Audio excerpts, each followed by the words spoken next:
Turn off the micro volume on your Zoom. What page are you on? This one in the book. What chapter are we? Let's see. 'Cause we're in C's, right? Page 10. 10. Okay. You got this stuff too, right? Yeah. Okay. Yeah, we're I don't know pretty good. how to make edits on that. Yeah. Good evening. Call to order the Woodland Park Planning Session. Planning Commission meeting for Thursday, February 23rd. Please join me in the Pledge of Allegiance. I pledge allegiance to the flag of the United States of America and to the republic for which it stands, one nation, under God, indivisible, with liberty and justice for all. All right, thank you. CJ, could you take roll call, please? Questions? Mr. Chair, Ken Hartsfield, Here. Vice Chair Lee Brown, Here. Carol Harvey, Here. Kenneth Kennedy virtually, I'm here by Zoom. Larry Larson, Here. Sean Nielsen, Here. and for the record, we have Councilmember Mackay in attendance, Board of Adjustment member Valerie Lundy in attendance here in the room, and virtually we have Board of Adjustment member Lou Ramon. Well, thank you. Tonight on the agenda, we have a work session. We have via Zoom, our city planner, Aaron Schmeiche. And I think we have our consultant as well. Karen, do you have anything to give us direction tonight? We're going to go over the definitions.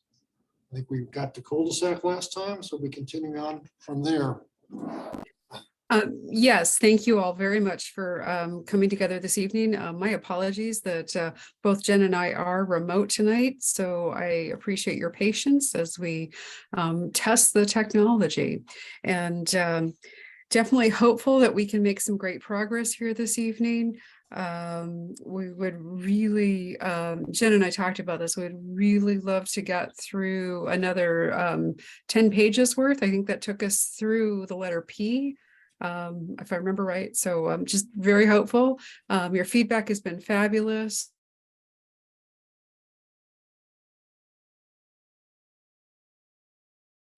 What essentially becomes the draft that we bring forth for public hearing ultimately. So thank you all for your time and attention tonight. And then I also apologize, I do not have the best internet connection. So just bear with me if it's a little unstable periodically. So thank you.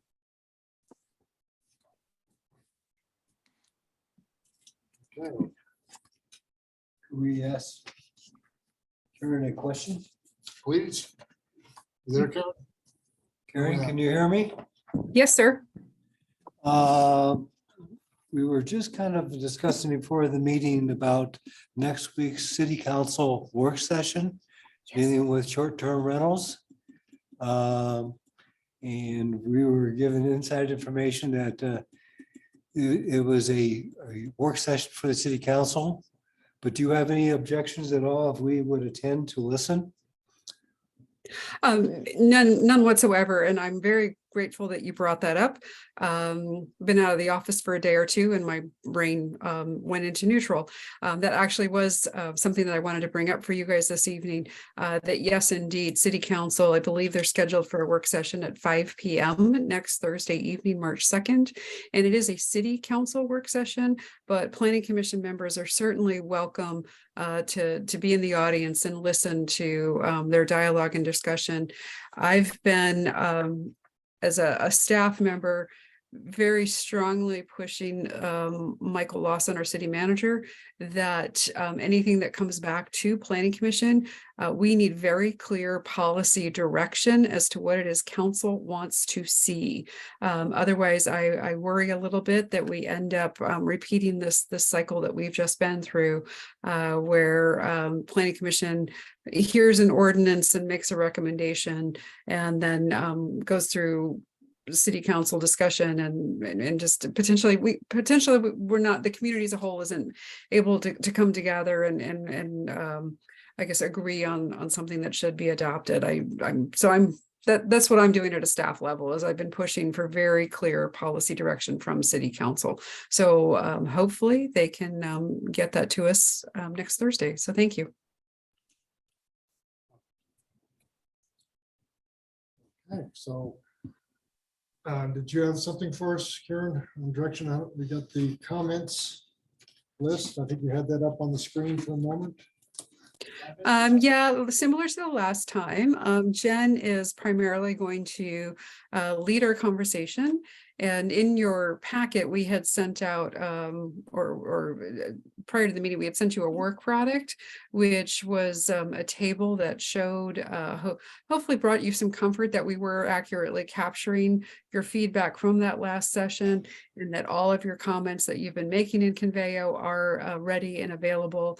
And that hopefully that will focus our conversation this evening as we continue to move through the definitions.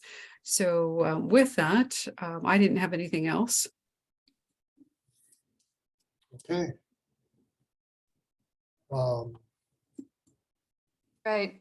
I'm resharing because I was realizing I was sharing just the comments and not the entire document with everything. So let me see here. If we do this, I know you guys can see yourselves again, probably. I'll make that smaller.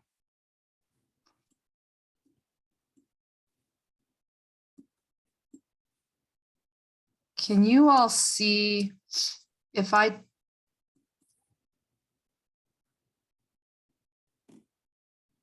put this over here and make that larger, can you see the existing definitions?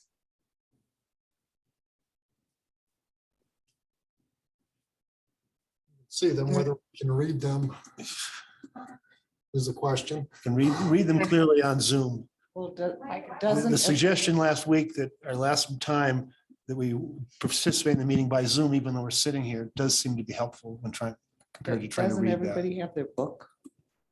Well, but you don't get the conveyor comments. I know, but do you need the book? No, I don't need the book. I think everybody has one, that's all I'm asking. So That's true. you don't need these. Comments, but- so. Huh? Yeah, I don't know that we need the. recent conveyor comments. Okay. Let's try to go forward and see how far we get here. Okay.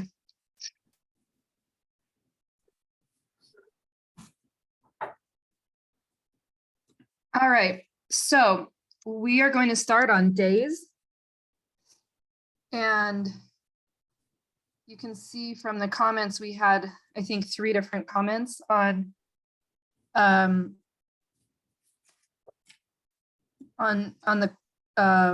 definition of day. So one of them was will be extended to nearest following day, should be, will be extended to the nearest. Oh, it's a spelling error. Okay, we can capture that. One other question was, this is a new definition and what's the purpose of it? And then the first sentence change calendar to lowercase, so.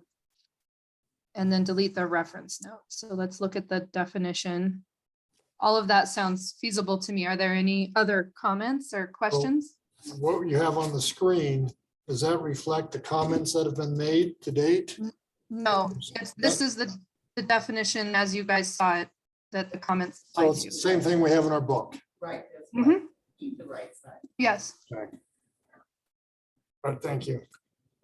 Why don't you just take the other side, the right-hand side off, so the other thing could be bigger and everybody's got a book they're reading.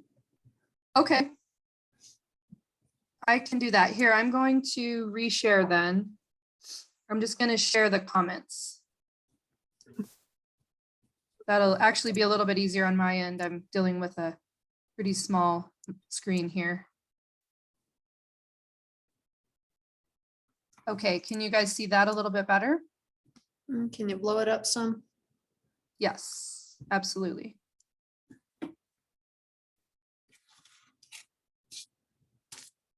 That better? One more click. One more. There. Problem with an older commission. Okay, now. I told you. Age discrimination. Excuse me there. Sight impaired, let's put it that way. Okay, Technology. We got it. We all figured it out. Okay, were there any other comments on the definition of days? I still want to know what the purpose of this definition is. Oh, gotcha. So it's for, throughout the code, there are several references to, so many days when you talk about, completeness review needs to be done in a certain number of days, or, notification needs to be 14 days or whatever before the hearing. This is just to define what days is. So, is there a time frame that should be included? 5 PM? typically not. It's just usually to establish that you're looking at, working days or weekdays or a full week. So are you wanting to close of business? Is that why you're wanting some COB or something in there? That's not really part of days. That has to do with a little different question. Let me ask, is the note intended to stay in there? Or is the note kind of, does that appear anywhere else in the ordinance? Oh, that's a good question. When a time limit or constraint in terms of calendar days. My thinking was that it did, but I forgot. It's so long ago since I reviewed this. I've forgotten where it might have been. Yeah, I don't recall seeing note that terminology in other places. We could take just the word note out because I think the last part is a good qualifier for this definition. Okay. If anybody remembers off the top of their head, the 1806, isn't that just related to earth moving? Isn't that the section? Okay, never mind. Because there was one definition that was in there that was related to that kind of a thing. Working days. And then the other stuff was relative to, postings and when you had to have something up or put out. So I think there's, Working days was in it and remains in it. yeah.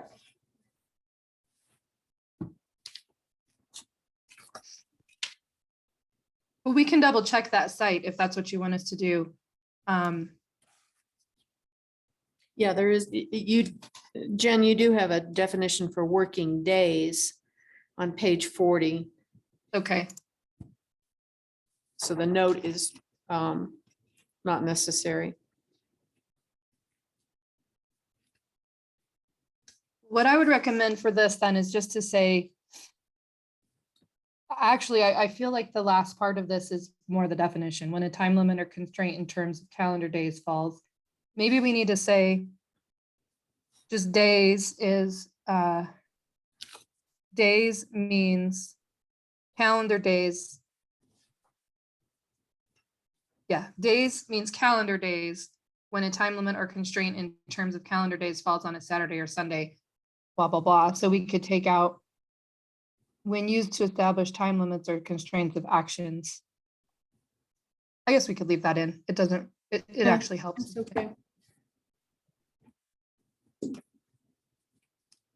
Yeah, the reason we brought that up from the Board of Adjustment, this is Lou, was because the definition that we had in there pointed toward working days, which really applies to earth moving and things like that. So we needed to beef this thing up or change it a little bit to make it clear. And I think what Okay. you're proposing does. Okay, And I assume by having both a definition for days and working days clarifies that. Yeah, I think it does. When we get to working days, we may narrow it to not only be just earth moving days, perhaps. Any more comments? This on- is Kieran. How I have used to seeing this in other codes is days really has more to do with how time is computed, or also referred to as computation of time. And I've seen it in other places in a code and not within definitions. So there's actually a larger systemic issue that Jen and I need to go back and scan for, and that is specifically how time is utilized. Because I think the real issue is that we get to one method of that. And if we all agree that, especially for purposes of notice and some of those kind of things, that it's calendar days, that's what really needs to be cleared up and corrected. So that's my suggestion in terms of how this and working days needs to be revisited at a staff level. So if I heard you right, Karen, you're gonna go look and see how some of the other people maybe have handled it and see if we want to do it that way? I'm actually an advocate of just count. I'm I'm sorry. actually an advocate of counting just calendar days. And being consistent with that is the methodology that happens.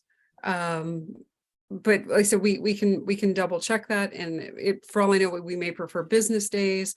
But I believe statute a lot of times looks at it from the standpoint of calendar days. So I'm always an advocate of being consistent with what state law sets out.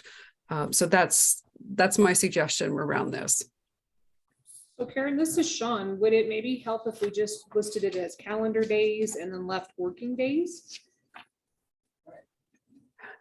Rather than just plain day? I don't think I can answer that on the fly here this evening. Okay. I recognize it as something that we need to definitely clarify, and also scan through the rest of the document in terms of how the term is used so that we're using that consistently. Yeah, and another way that we've done this before is instead of just calling it days, like to your point, we can say computation of time. And to Karen's point, sometimes we put that in a different section, not in the definitions, but we do need to look at, there's other times that a lot of times we actually create a section on measurements. So it's how you measure a setback, how you measure building height, how you measure time. And it's usually a very short section, but just clarifies those particular measurements. So that's one thing that we could look at for this. Well, that being the case, could it all be one definition that describes computation and time, and then refer to both calendar days and working days in one definition? It might not be. a I think definition. mixing working days in with it, because it is very specific for land movement, if you will, excavation stuff. I think you're just complicating the issue when this one is really for a time computation type thing, not when you can do it. Okay, okay. That makes sense. Yeah. That's just. Oh, my 10 pages is gonna take all night. I think that's pretty good direction. If we're good with the definition, Karen and I can work on kind of how it needs to be reorganized. Sounds good. Let's see, I'm just gonna go down the definitions. So detached freestanding sign, we didn't have any comments on. Docking hub or station, there was just one question, is this e-bikes and scooters? And yes, it is. Domestic fowl chicken coops. There was a comment, insert after means, so domestic fowl or chicken coops means a structure, enclosure, or fence for the keeping of any fowl, including chicken, duck, goose, turkey, pigeon.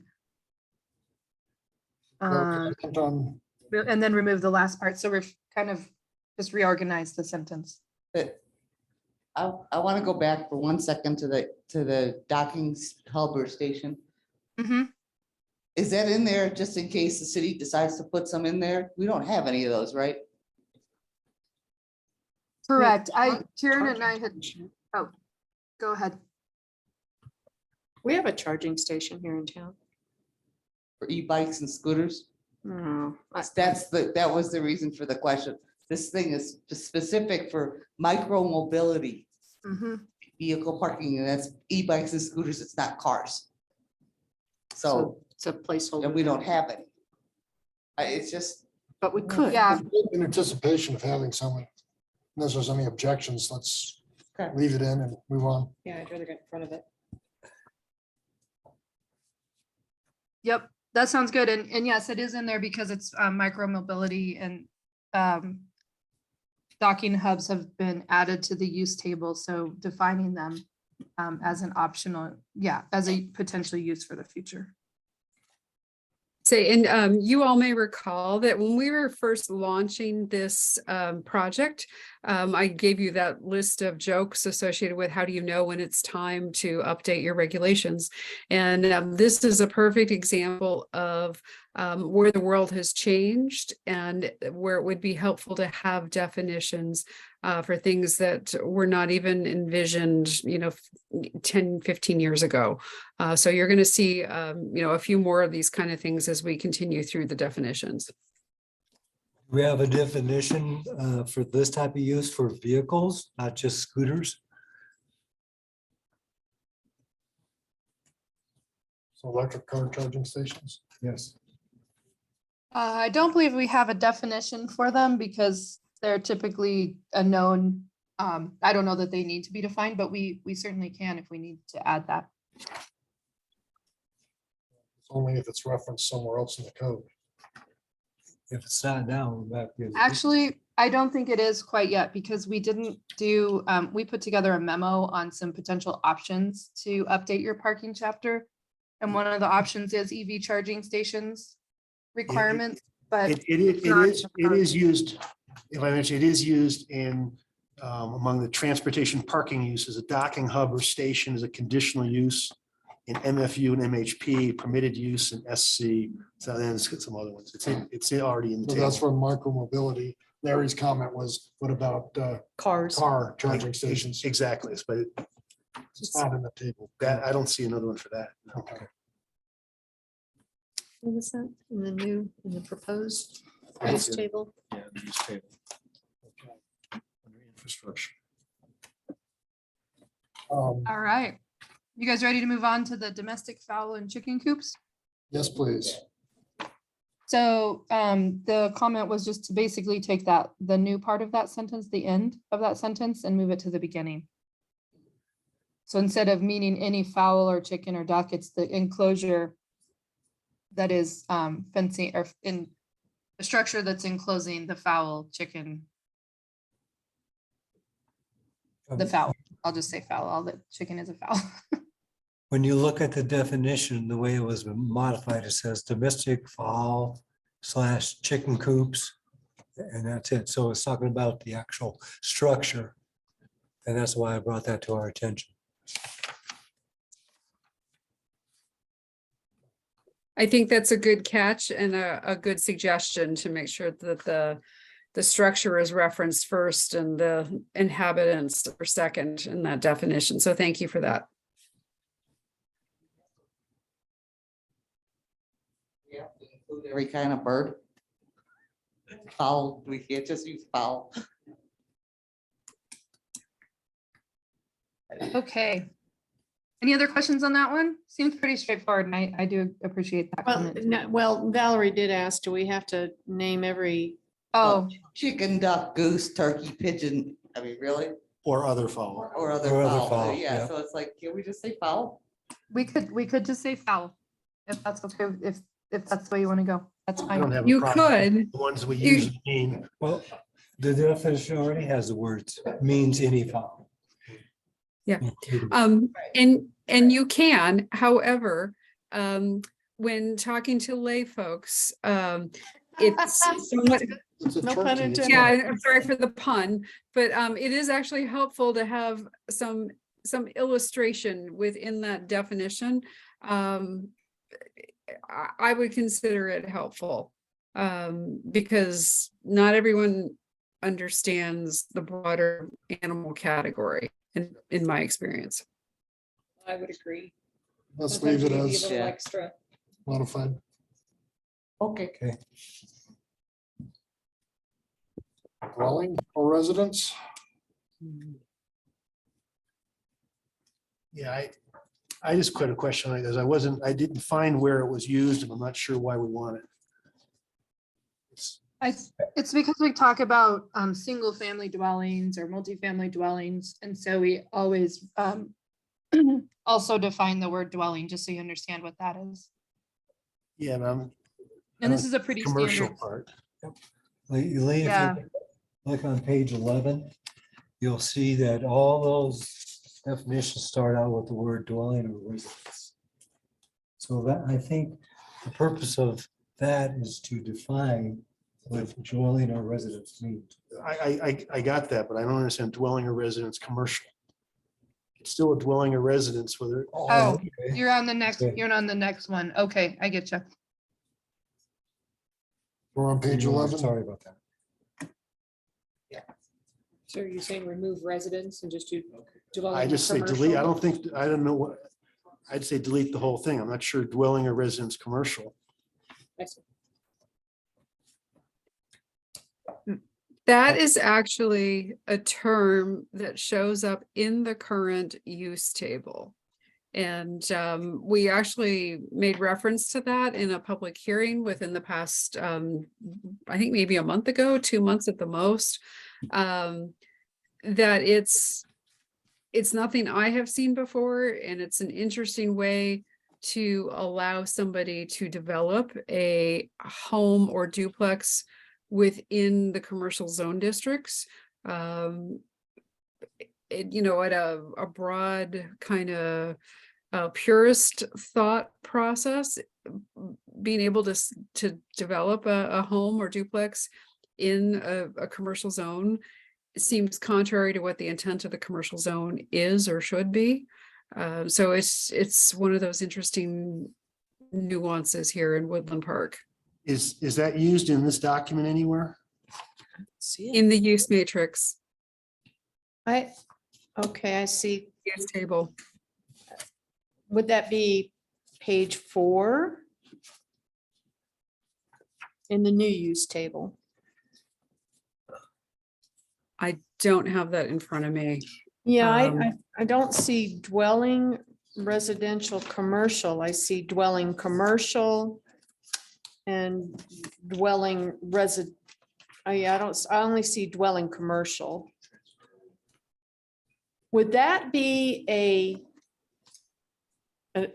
definition for multi-use or mixed use?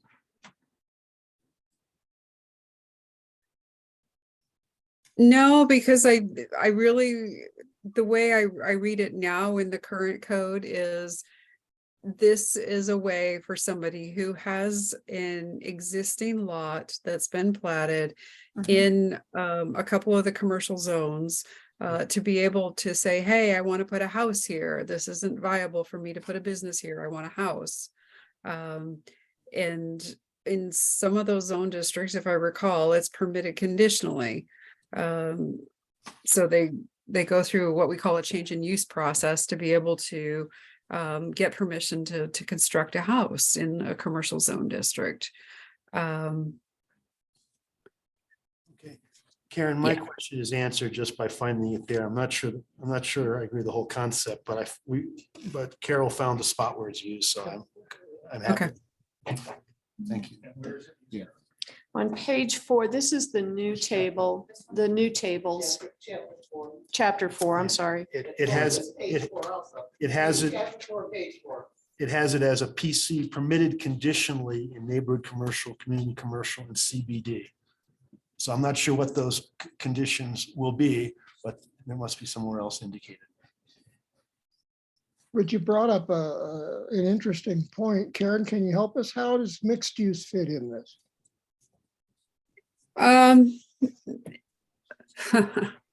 That's a whole other trap door.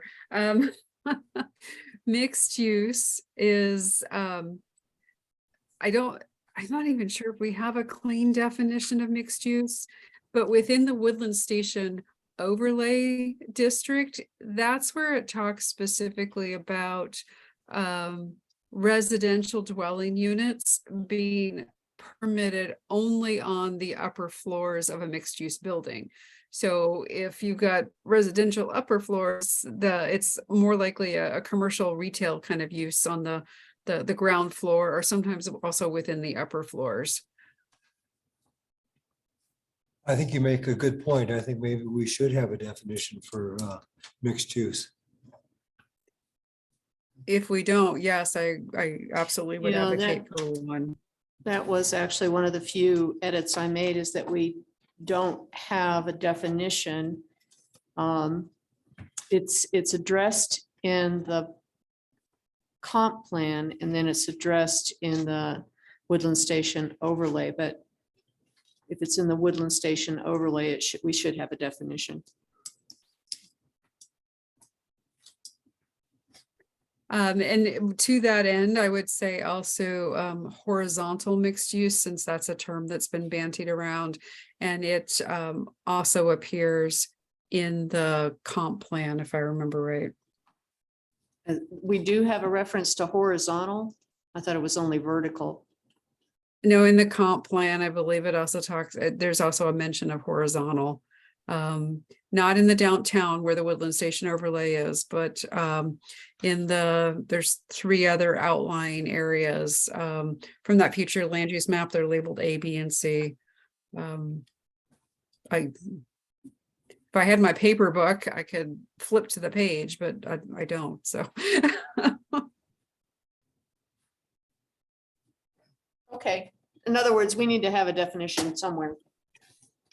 I think so, yes, I would recommend it. This may be also an appropriate place for a footnote.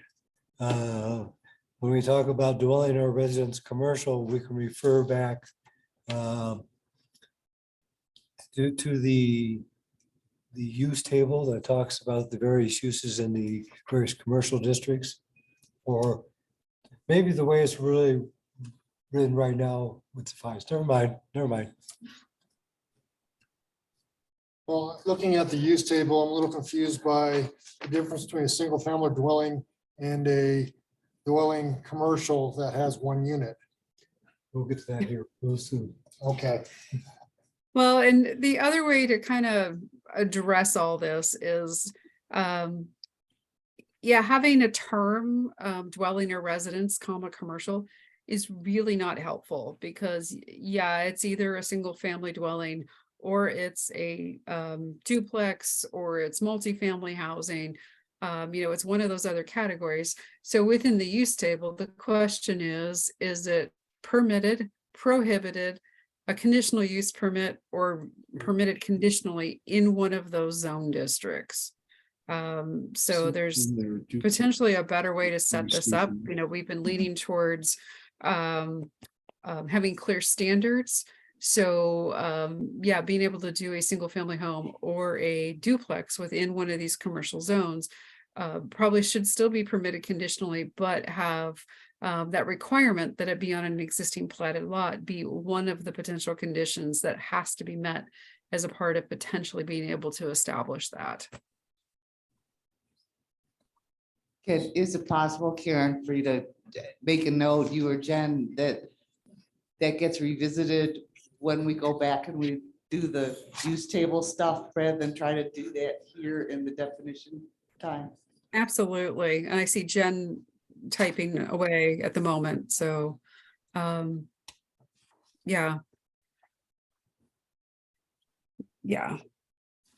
okay. Next definition, dwelling or residence manufactured on permanent foundation. Okay, Jen and I have talked about this one on several different occasions. There's a very specific term in state statute around a manufactured home. I would strongly advocate that is the definition that we would then utilize.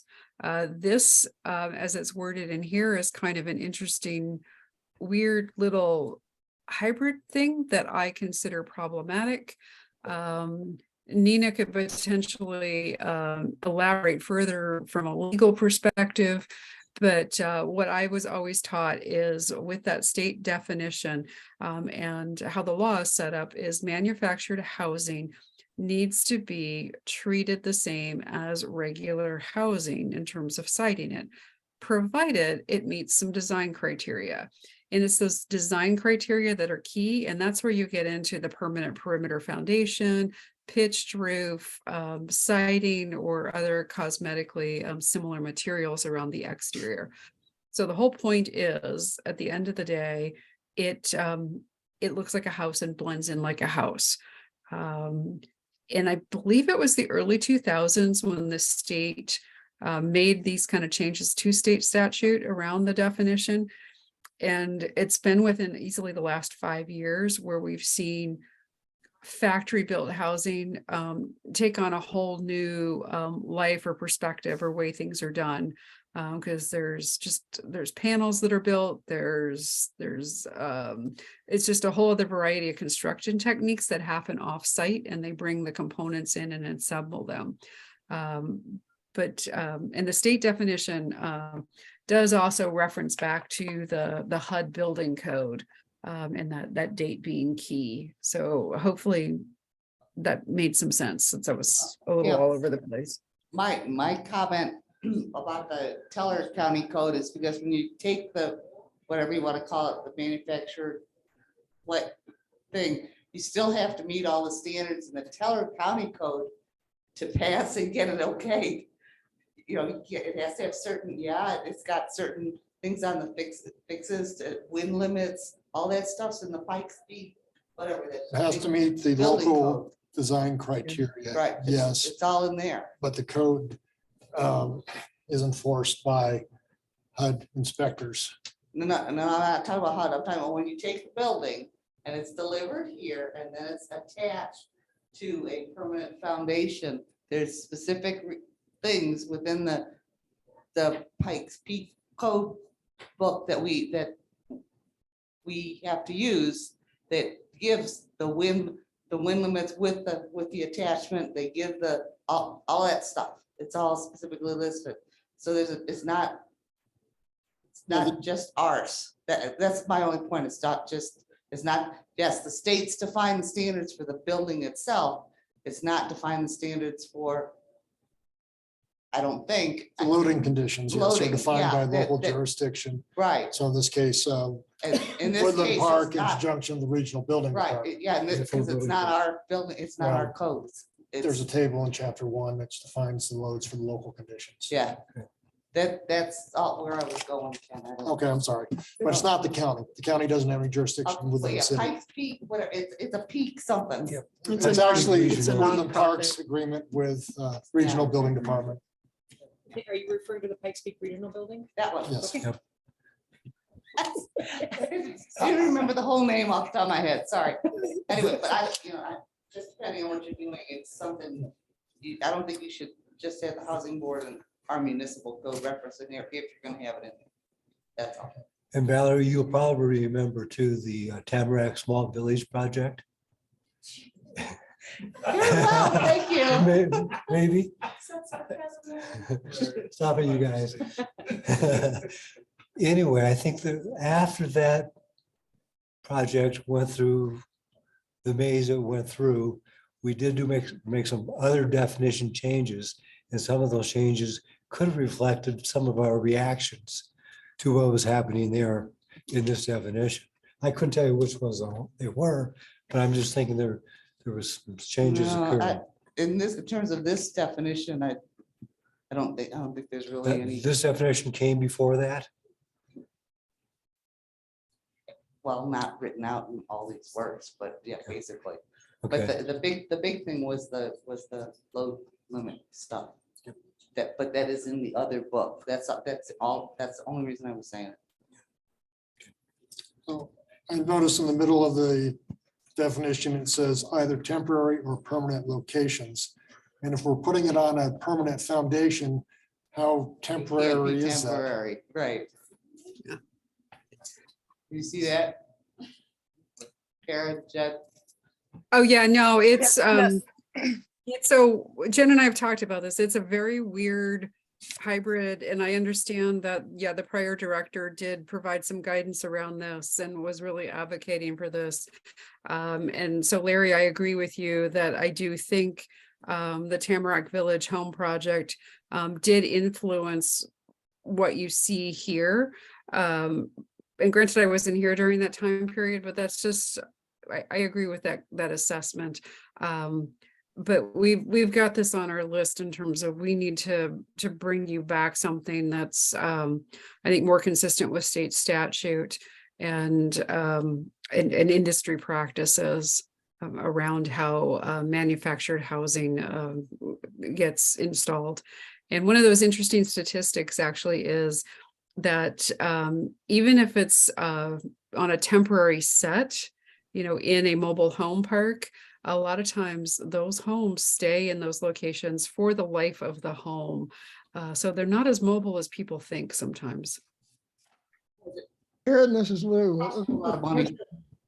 When we talk about manufactured, how sweeping is that? I mean, I'm familiar with where you had prefab homes where you would have manufactured walls and things like that that were brought in and assembled on site. Yeah, manufactured home really is a, I'm going to get lawyer points here, is a term of art under state statute that really does go back to the homes built to the HUD building code. So some of the other things that I referenced previously and you just did, in terms of panel components, where they're manufactured off site and brought on site, assembled into a building on site. Those are typically constructed to the international building codes. And Ken may be able, or Ken Hartsfield may be able to add some to that in his professional world, but that's my understanding. Is that clear? Do we need to put something in the definitions or in the code to clarify that? I don't know. To know how to approach it. Yeah, I don't know that we do. I think we need to get to the state definition of a manufactured home. Jen and I also talked about the need for a definition of a mobile home. My experience is those are typically the single wide homes built to the HUD building code, because under this one, the manufactured home definition, it also includes a minimum dimensions in the statute. It's at least 24 feet wide by 36 feet long. So when you are smaller than that, narrower than that, that's where you get into what people refer to as a single wide mobile home. So I think we need a definition there related to that term. But otherwise, the components that are built, that's more a construction technique at this point. And everything else that isn't a manufactured home that requires a building permit needs to be built to the international code suite of codes. So the bottom line, Karen, is that you'll go back and find out what the latest state definition for manufactured home is. And that, Correct. okay. Yeah, as well as a definition for mobile home. I think I don't know that that's in here at this point. So we will make sure that that's available too, because I think while Woodland Park does not have a lot of mobile home parks, that's going to be a useful term that I think we need to make sure we include. The primary, You have a definition for a mobile home park or manufactured HUD home park, Yeah, but not the actual home. right? Just the park. no, there is, go down 2 more There's a definitions. sales and there's a mobile home space, there's a Mobile home. model home, I mean, So it's model, I'm sorry. model, yeah. It's a mobile home space. The state basically defines mobile homes as manufactured homes constructed before June 15th of 76. 76, yeah, that was one of the things that was going on before. The word is just not used anymore for ones that are built right this second, Right. mobile homes. Yeah, because it says the only difference between the two types of homes is the date that they were built. According to HUD, a factory-built home prior to June 15th of 1976 is a mobile home. Right. Anything factored after that is considered a manufactured. home. Right. And then we went through that with Tamarack, trust me. Yeah, so that's the only difference listed.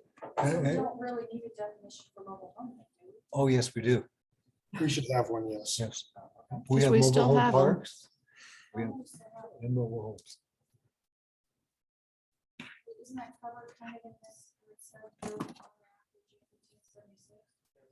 But again, ease of use would, a separate definition would simplify it. Yep. And we'll come to that too.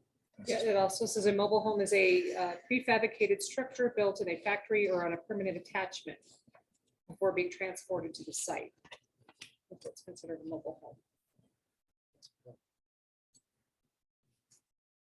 We move on yet? Hey, Jen. missed All dwelling. right. Yep, looks like our next one is dwelling or residence multifamily. There were not any comments on that one in Conveo. Dwelling or residence, single family, there were a couple of comments. It looks like we ended up with two definitions. We have single family detached and just single family, and the two need to be merged together. They're essentially the same thing except for the word detached. So Right. so delete the second one, I think. Yep. And then change the reference in single family, the section that it's referencing is an old section, so we can update that.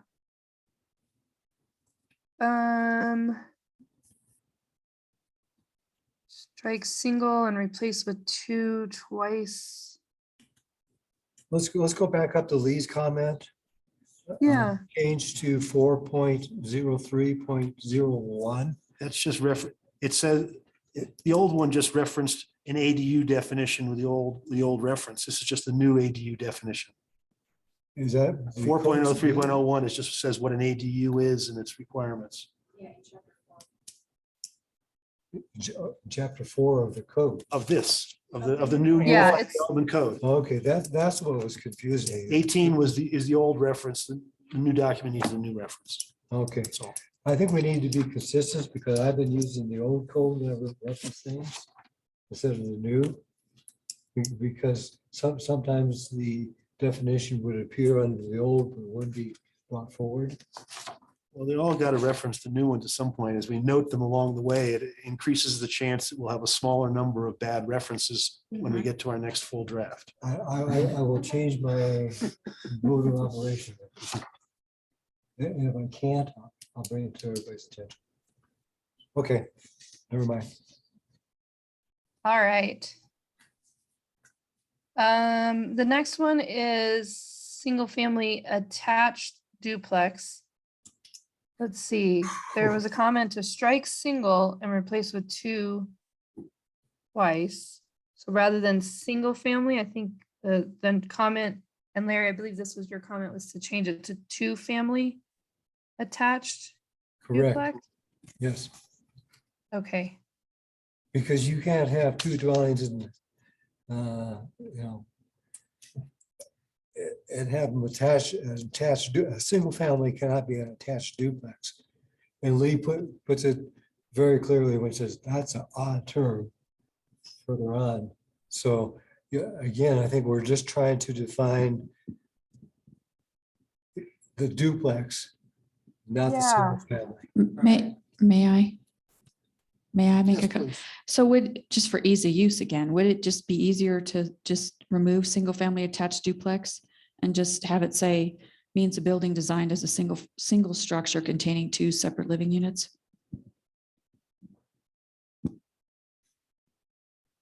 yeah, which is that next definition or a couple definitions down at the bottom of the page, dwelling or residence two family.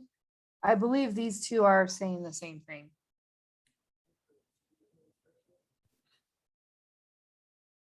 And we could say, or do, they're oftentimes called a duplex. Which it says in the later direct definition, so why don't you just get rid of the first one? I think I like the word duplex because I think more people know what a duplex is. Well, duplex is in the word. It It's in says the commonly definition, yeah. referred to as a Two-family dwelling duplex. or residence means a building containing two attached dwelling units commonly referred to as a duplex. Yep. So we don't need the other one. I'll throw something out there. I don't know that we need to burden ourselves with it, but Down a below. friend of mine in California had a home that he shared with his daughter's family. And the only thing that stopped it from being a duplex in his area wasn't zoned for a duplex, was that they broke the common wall. So they had a double living area. And that was how he got around some stuff. I don't see that happening here, but I wonder how we would handle something like that.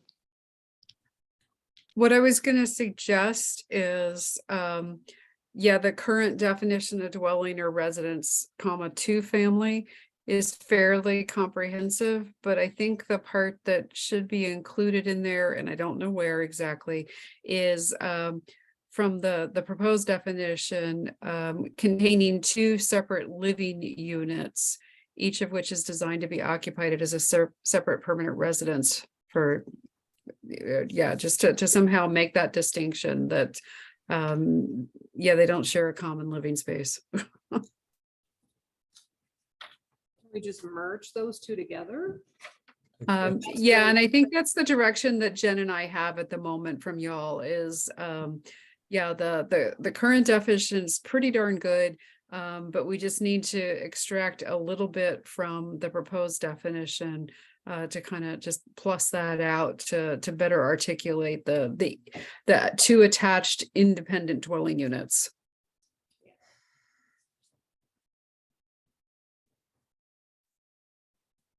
What brings up an issue that the county's had is that it can be one building, but if it has two kitchen areas, it can be used as a duplex, even though zoned for a single family residence.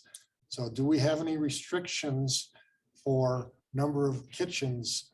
It gets complicated when you have a large house with a wet bar in one area, but they were limiting refrigerator size and cooking elements in the house, so that couldn't be used as a Well, I thought duplex. that was part of the ADU code that we wrote a few years ago. Is we went from a mother-in-law suite where Granny had a microwave and a sink, but did not have a stove. Had a hot plate possibly, but not a stove. But ADUs now allow to have those separate kitchen facilities. Are we talking about a definition that possibly, and I think it is mentioned here, is that it has two separate entrances and no common living area?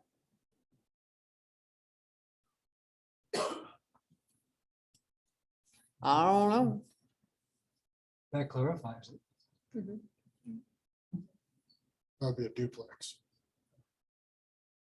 Yeah, yeah. Okay. All right.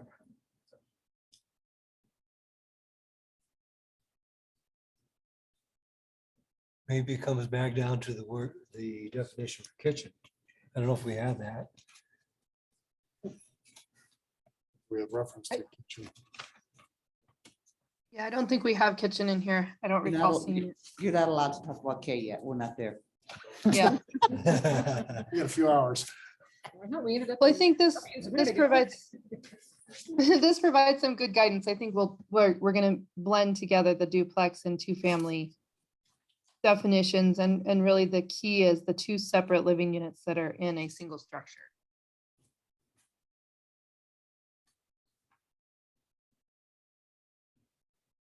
All right. We've got several comments here on. Oh, wait a minute. Let's back up. So single family attached townhome, we didn't have any comments. Well, Are there any questions on that I one? have a question on that one. It Yeah. specifically say a row of at least 3 units. Aren't the places over by the golf course townhouses? Not condos, and there's only 2. Townhouses are different than multifamily. condos. I know, but, okay, that's what I was asking. I thought the ones over at Sun, whatever, were townhouses. The ones right when you go by the golf course. I thought those were townhouses. There's two. One common wall. Well, townhouses can have one common wall too. That's the reason. My understanding, townhouse includes the land underneath the Oh, unit. that's true. So it's from the ground That's to true. the sky is Okay. one townhome. And why apparently does it includes say- 3 or more, at least from the definition. But why does it have to have That needs 3 to units? change. Can I ask, why do we have this attachment to saying single family, a dwelling or residence townhome seems to describe what we're talking about, because it's a building as a single structure containing separate living units in a row. So the townhome, it says it's the building, which contains 3, 4, 5, or 6. So why wouldn't we call it a single family attached townhome? It's a townhome. So it's pretty common to call them single family townhomes or single family attached units. Because like you just said, it's individual units with single family units, I guess is what I'm saying, versus a multi-family structure. But we can just call it a dwelling townhome just as easily. It's very commonly commonly added, that single family designation. I want to back up just a scotch though to Val's point. I think this should say 2 or more units, because it is any attached units that own the parcel under them. And the difference between that and a duplex is the duplex can be 2 units on one lot versus a townhome where it's individual units that are attached that own the parcel and the building. So I think that's a good catch. Makes sense.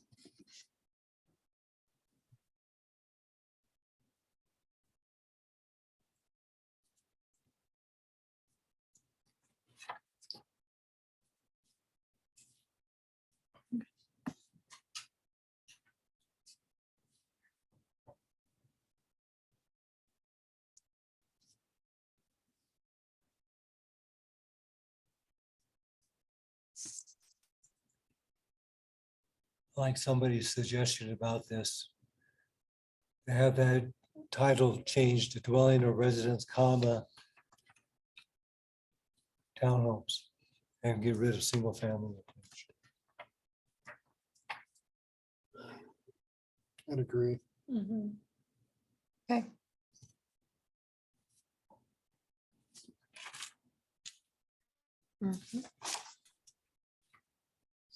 Perfect.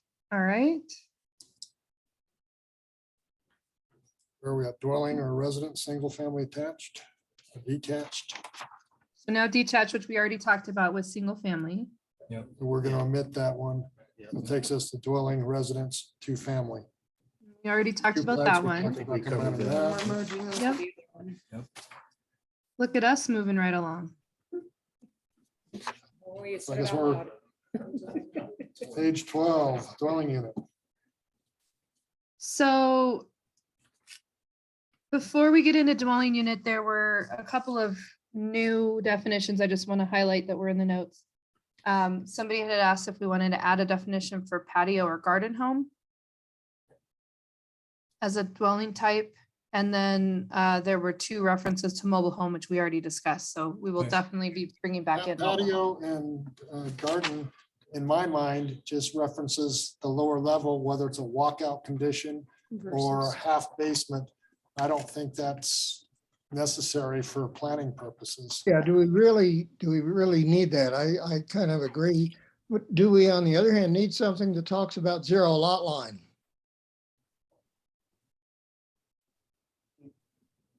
That's probably in the use code and setbacks.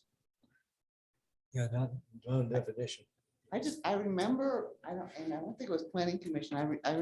Remember one meeting that they were throwing around garden or patio homes, that was what they wanted to put somewhere. And they weren't calling condos and they weren't calling townhouses. That's the only reason I asked that question. I'm not saying it's I don't necessary. think it's necessary. I've always, it's either 2 units with a shared wall or more than 2 units with a shared wall. And we're defining that in this set of definitions. I mean, my own vision of what a patio home is, it's usually one story, not even with a basement, but They're very often in developments with reduced setbacks and the like, yeah, is, which we already cover by rules on Yeah, I think setbacks, so. it's, so how many stories and whatnot is probably by, setback. yeah, Okay. dimensional limitations.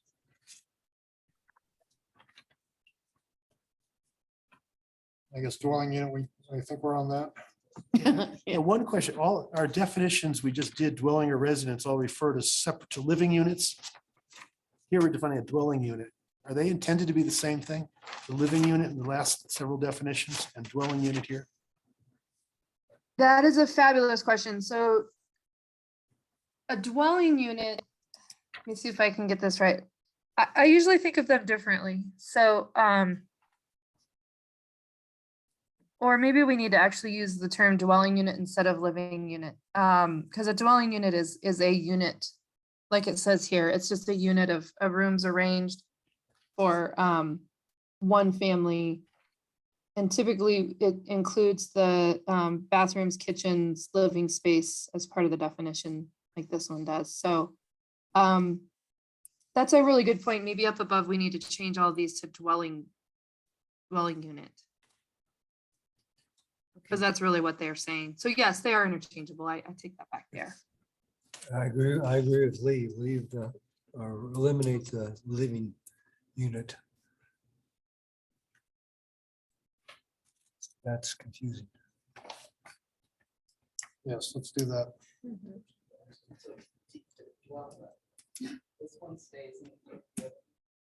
We consistently use the term dwelling unit versus living unit.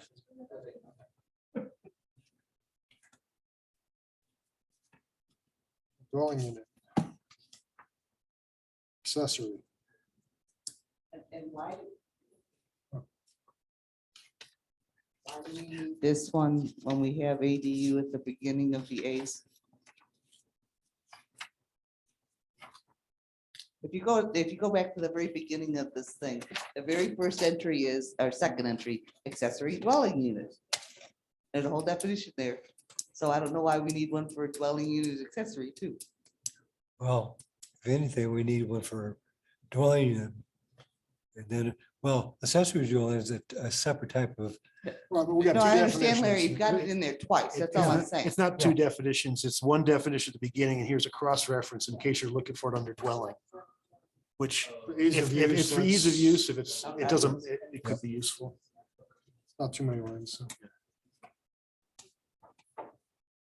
We on the easements yet?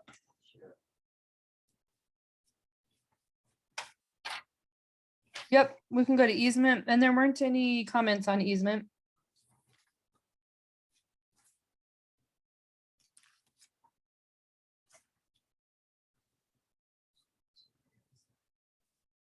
Electric message display. There weren't any comments on that one either.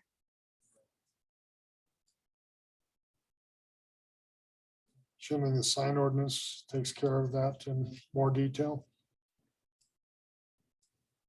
Yes, it takes care of the standards for it. This is just defining what an Okay.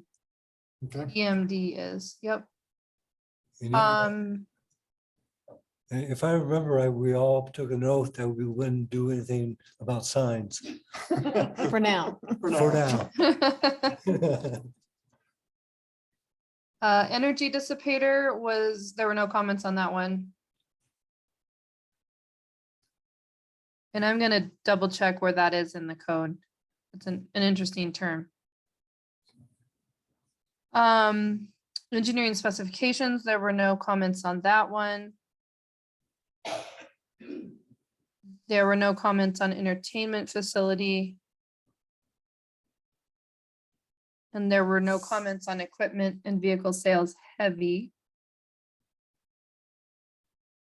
Actually, there were no comments on any of the rest on this page, equipment rental heavier and equipment rental light either. Going back to engineering specifications. Yep. Does the city have a set engineering specification that we're referring to?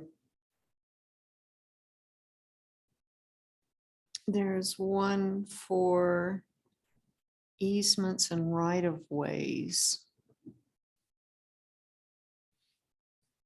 Standards for public works, it's very vague in my mind.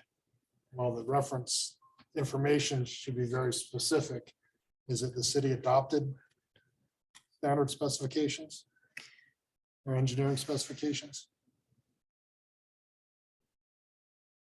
Yeah, that's what this is referring to. I'm looking in your code to see if you have any codified engineering specifications. I'm not honestly sure what you have.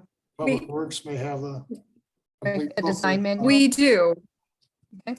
Yeah, the city does have adopted City of Woodland Park engineering specifications, and it is found on the website under the Public Works Department. So This yeah, it may suggests be we make helpful. Reference to that. It's not. So it may a be helpful to- design, it's a particular Adopted by set. the city. Yeah. Or some language redirecting to that specific document. Jen, we can get you the proper title of that. Okay, that sounds great. And then I want to circle back real quickly to energy dissipator. Reading through that, I would say that actually comes out of the subdivision regulations associated with, I'm going to guess more specifically, water lines, especially since our system periodically has a pressure release valve. And given what this is describing, that's my guess as to where this comes from, that term. Actually, I think it came out of the zoning code. Really? Yeah. Okay. We make it through page 12 then? Equipment repair services, heavy. Those are easy comments. Both of them have a second sentence with relating to enclosures and their It's back to that whole fencing thing the again. whole fencing thing, which we need a Which fencing we section, got rid not of last time. scattered in each definition. Right.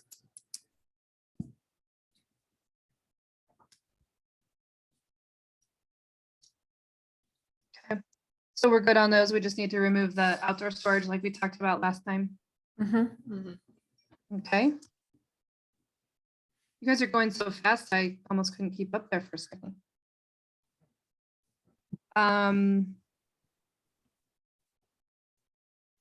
There were no comments on erosion. But there are a couple, there is a comment on essential services and utilities. Can we make this definition simple and include items, inclusions in bullet form that would make it simpler? Oh, I see all the list of items. Yeah, there's 9.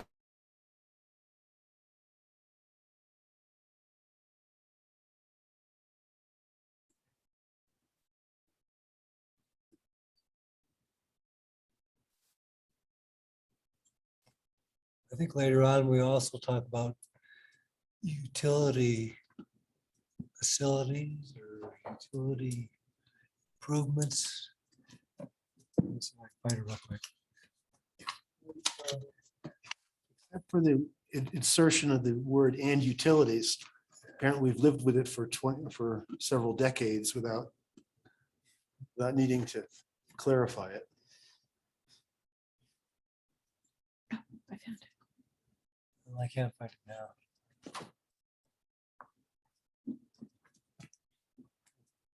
now. I don't know where it's used, but I can imagine it's used someone says must be don't interfere with essential services and utilities, something like that. So you want it to, Easements for essential utilities. you don't put an easement through it, don't interfere with, I mean, That's addressed in you're gonna want to the, have it, lots of stuff in there to pick up everything that somebody could get in the way of.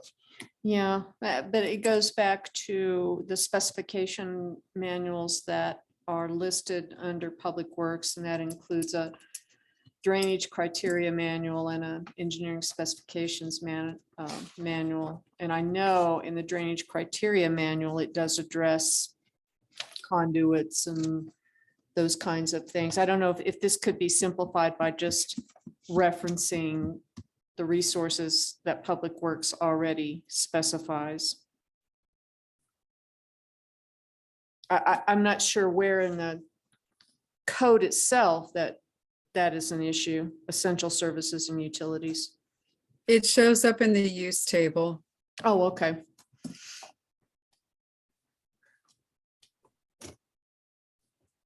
Well, then you need a definition.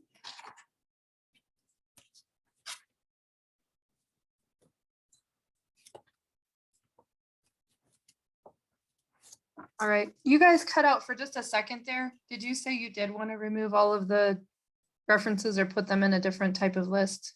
All the individual items? No, Jen, we just noted that this actually is a term that shows up in the use table.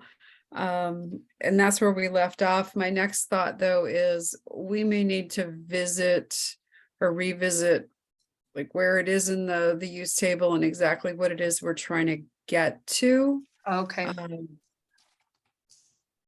Yeah, I mean, you could take that first part of the this thing that says, goes probably second line, public utilities or municipal or other government agencies.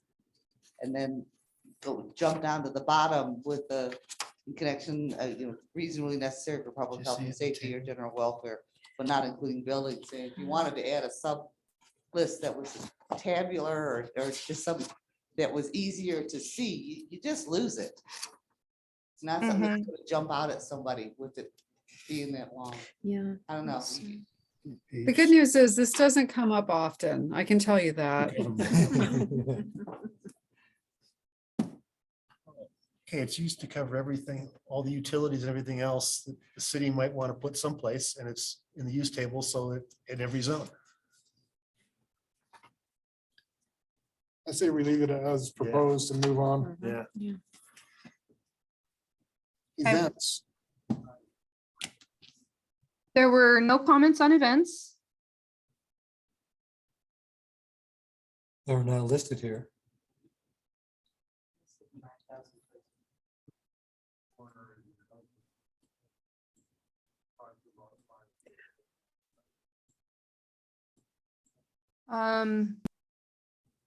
Did you guys have any comments on events? No. No. Okay. Externally illuminated, and this refers to the sign code.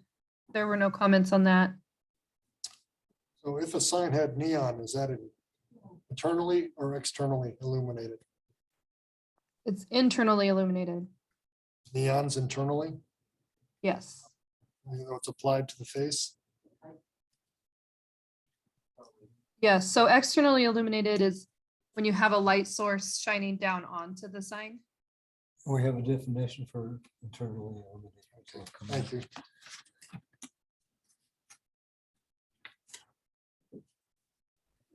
Family, there were no comments on that one. Thank goodness. I know, I've been through hours of discussion on the word family in other communities.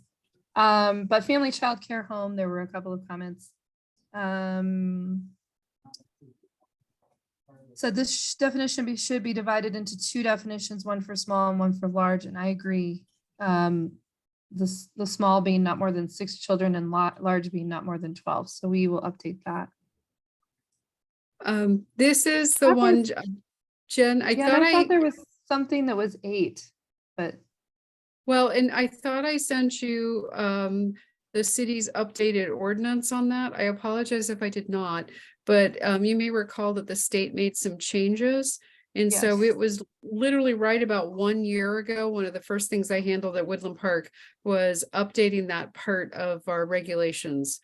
So that actually came after you guys had done your work around reviewing the code. So Diane, that, you do have, earlier in the thing, you have a child care center definition, and that says 5 or more children. And you just said something about 6, so we just gotta make sure it's consistent. Whatever you do with this. yep, absolutely. We will make those updates. Oh, yeah.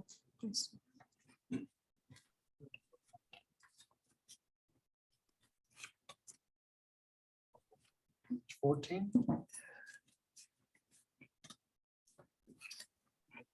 Farmers market, Farmers market, there were no comments. Farming and ranching, there were no comments. Financial institution, we do have a couple of comments. One comment was description in the two sentences seems at odds with each other. For example, mortgage companies in the first sentence and credit and mortgage in the second. And then the second comment was that we needed to split, should be split into two definitions, one for institutions and the other for services.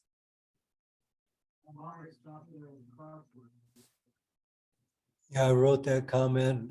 Basically, I thought that the institution dealt basically with banks, mortgage companies, and so on and so forth, where other services could include such things as investment companies, loan companies, that type of thing.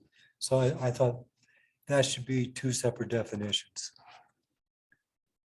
And there's certainly, you know, when we started to define that, we used the word financial, such as financial services. So that was kind of. Well, does it break them out that way in the use table? No, I don't think it does currently. I advocated it, but probably should. So the question I have is, functionally, are they that different? You know, in terms of customer traffic, volume, where you would potentially want them cited? Am I missing something? Can somebody tell me where it is in the use code? Because On page, in chapter 4, on page 6, it references financial institutions. Okay, They are not permitted in residential, period. right. And okay, then I see it. they're permitted or permitted conditionally in other zones. And for that reason, I didn't see that we needed to split out that nuance of financial services. I thought the definition was fine, but what do I know? That's fine. You know, what I would say, let's just clarify that definition because it's really conflicts with each other. Okay. The various sentences. But now you're saying, if Clarify. we look at that, someone that's providing financial services like an independent tax Tax preparer, yeah. preparer, you couldn't do that in a what does it fall under home occupation?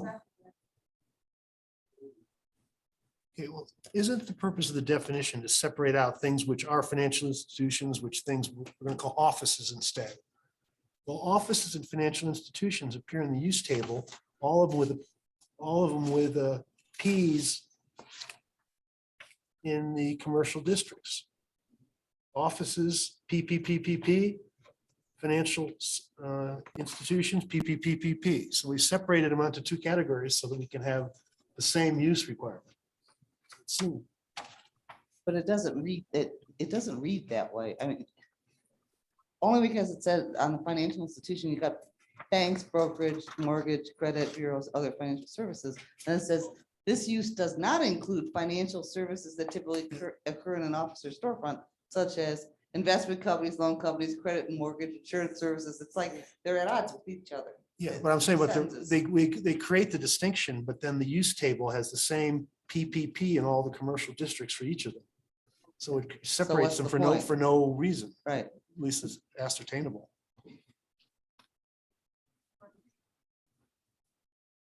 Say, Jen, since this is something that your team proposed, do you have any thoughts, guidance, direction for us?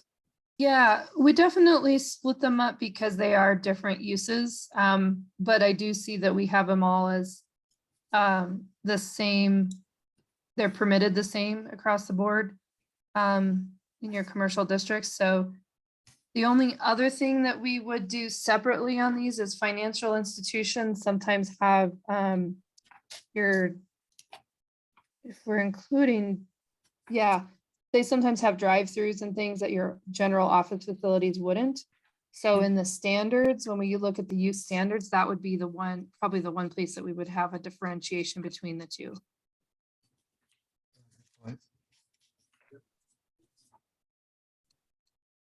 Can you come up with a nice short way between the two of you to make that Yes, so clear? shorten this. Yeah, we can condense this definition.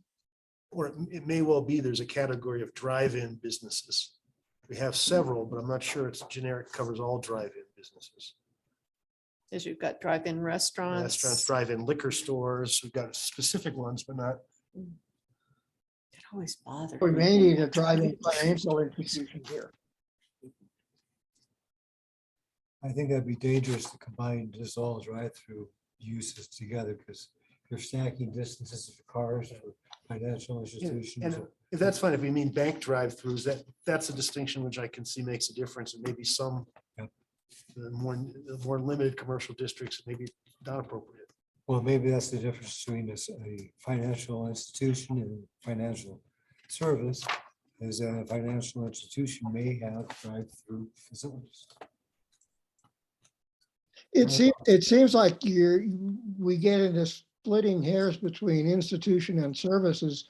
Maybe we just need something that talks about drive-in services or something like that, that talks and comes under the financial institution part. Yeah, I'm not talking about, because you're right. It's dangerous and really opening up a big wormhole to try to have just drive-ins. Yeah, no, But I think we need to address it as it would apply to a financial institution and not split hairs between institution and service.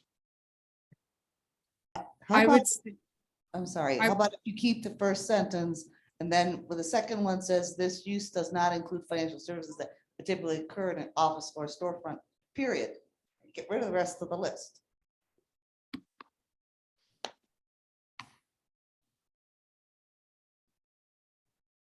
Because all you do with the rest of the list is you list a bunch of stuff and say, because those are offices. Well, I just hate to have something that says typically. Okay, so get rid of that word. But I mean, I was getting rid of the whole sentence, Lou. Okay. Yeah, I think you could just have the first sentence. I I mean, the mean, business where the primary occupation is financial services such as bank, brokerage companies, mortgage companies, credit bureaus, and other financial services, period. And that's the end of the, yeah, 'cause it's, I mean, the definition of that, it's not a, you're providing a definition of, in the second sentence, of what it isn't. It doesn't matter because. It needs work. Yeah. okay. So, yeah, based on the use table, it doesn't matter, so we just eliminate everything. It doesn't in the first matter, and if sentence. somebody's merely a credit It and all works. insurance services, then they'll be an office.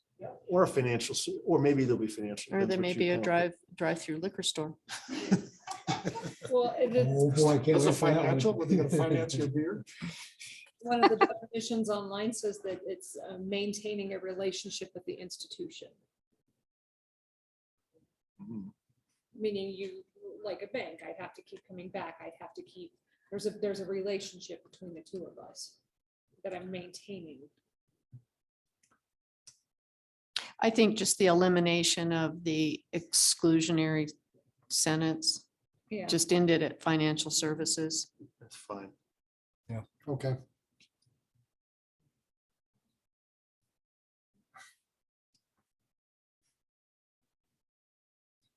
All right. Floor area usable, which is usable floor area, just floor area, comma usable. Which maybe. Yeah, that one's it. There were no comments on that one. I like that one now. It says within the surrounding exterior walls. Is that measured from the outside of the wall or the inside of the wall? It's usually measured from the inside of the wall. Which makes sense, just not sure it's clear. Which paragraph? Area included Floor within the area. surrounding exterior walls. We could just add that disclaimer in there. And- Area included within the surrounding exterior walls of a building measured from the interior. And It's excluding cellars. Is cellars a basement or is that defined somewhere? Below grade or what is that? Because that could be usable space. If you lived in the East Coast, it'd be a basement. Is that a We, Temporary term? no, we potentially need a definition of cellar. My experience with those is that they don't meet ceiling height requirements so that it could become in furnished or finished inhabitable living space. It can be used for storage, but it's you can't, my friend in Pueblo has a cellar because he's only got, I don't know, 6'8" worth of ceiling height throughout the entire basement. Well, but isn't that like, depending on it's not a finished floor, it's usually dirt or something. Let's just define what a cellar is then. Yeah. That would be my suggestion. A freestanding wireless facility. With or without exposed wires. We do have one comment on that one, reword to used only to provide wireless. That's yours. That's the order of the words. Yeah, one is different and used only to provide wireless versus to Right. provide only wireless. Right. It looks like it's a reorientation of the word. It sounds fine.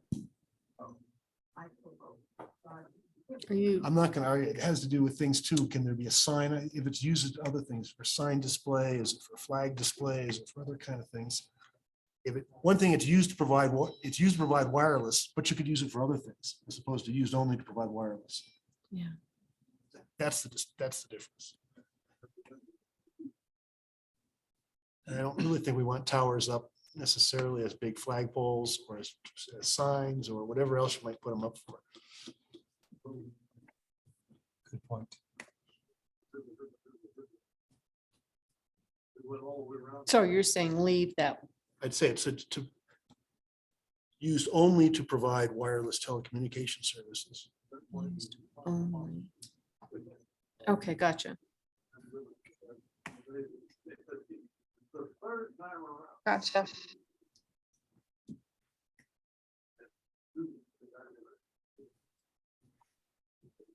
All right. Frontage, there was one comment, inconsistent wording with district frontage requirements that measure along the street lines. Let's read that And one. the example I was given, and they do it in a bunch of the frontage provisions earlier in section 2. There shall be a minimum lot frontage in the SR district of the city of 40 feet as measured at the street line. And here frontage, and they repeatedly say at the street line. Here we say it's at this along the right of way, which is street line the same as right of way? I think it suggests more like pavement or, I'm not sure what the difference is, but they're different. Well, we should use one or the Oh, other, that not both. definitely needs to be cleared up. Especially if it's different somewhere else, we need to have it. continue. Yeah, I guess we often get into discussions like that in the BOA. Is the street line where it's paved or is the street line the right of way? And I think It should be the right of way. It should be the right of way, which means Yes, so I'm not really arguing to change it, say the right of way. It's sort of a notation that all the places where it talks about frontage for each type of, each district, it should say right of way as well. right, correct. It should be consistent.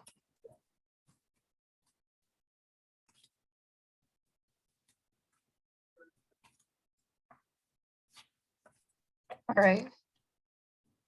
I think right away makes the most sense. So you're saying we could just come through and anywhere else that we're using street line, we can change it to right away. Yeah,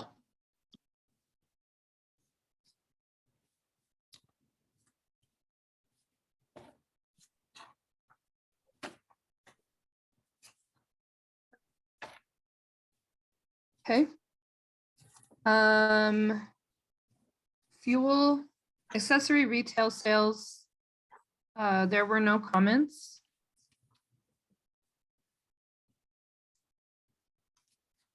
I got a Funeral question. oh, yeah, go ahead. Well, on the funeral services thing, do they?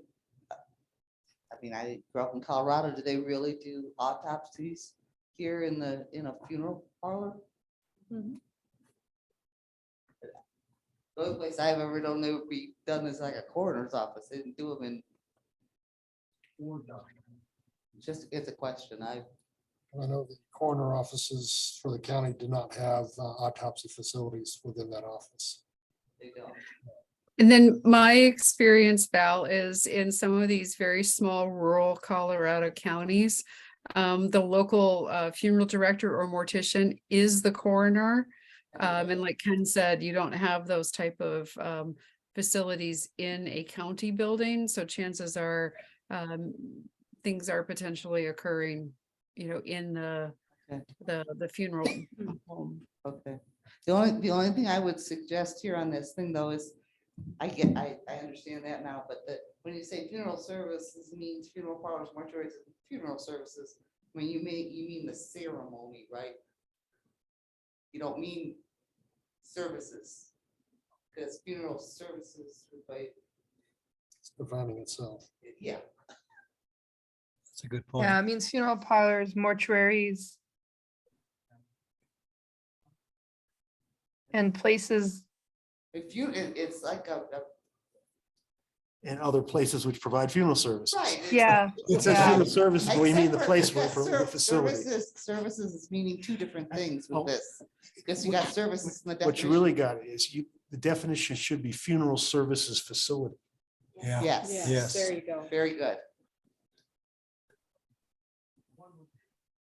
And yes, there are occasions where the funeral parlor will host a celebration of life service, for a family or a memorial service. You'll see that a lot of times if a person does not have an affiliation with a church or other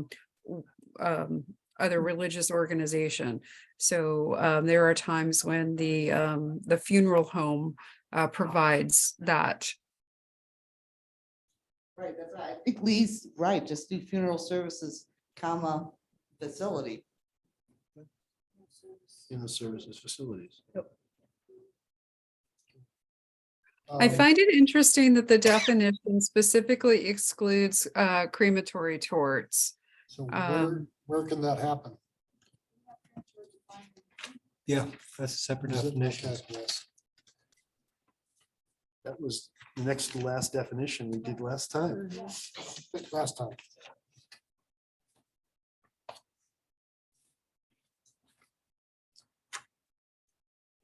But like I said, I just find it interesting that that's specifically excluded from a funeral services facility. There are places where crematories Do are really funerals. sort of industrial facilities. They're sort of placed differently. It's not necessarily at the sort of facility you might see in a neighborhood But commercial area. I- Not always, it varies, but they certainly sometimes are. Sometimes they're associated with funeral services in the same building. Sometimes they're freestanding facilities. Right. And my experience with that has been, it has everything to do with what that community put in place and what people's personal beliefs and limitations were associated with that. Unfortunately, I have seen a variety or had a team, another location, do a lot of research around that. And I apologize if this is a little graphic for you all, but the whole point of a crematory tort is to capture particulate. So the level of emissions that come off of one of those is actually less than a diesel truck idling in the street for whatever that's worth. It's a separate category in the use table. So, But a crematorium could be the office front for the service itself Could be. and memorial services. There's a couple in Colorado Springs for sure, but where they actually do the cremation of remains is a separate thing.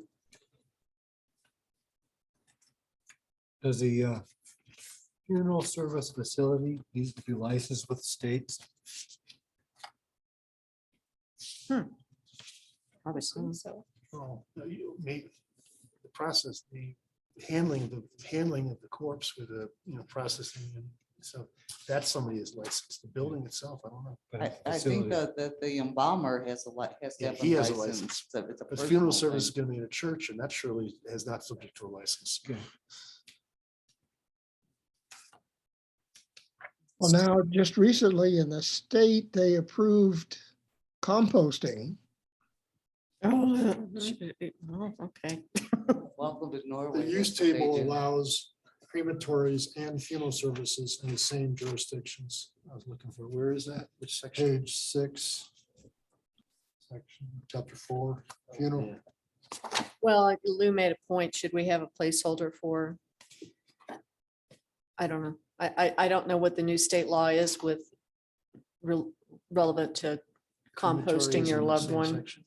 Well, and our funeral services, this section was added by Logan Simpson, right? Or is it, or did we have this Yes. defined? Yeah, so maybe we don't have a problem with it being a crematory. Yeah, I would say, why don't we, do we have to have that?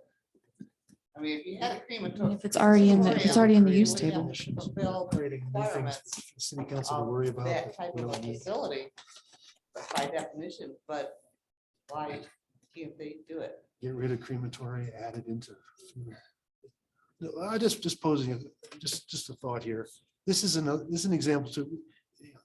The chair pointed out, it's in the use table with the same restriction, the same zones permitted or not permitted in it. So we're creating a category here because you might want to separate out later. I mean, is this what we really need to do for purposes of, restating the code?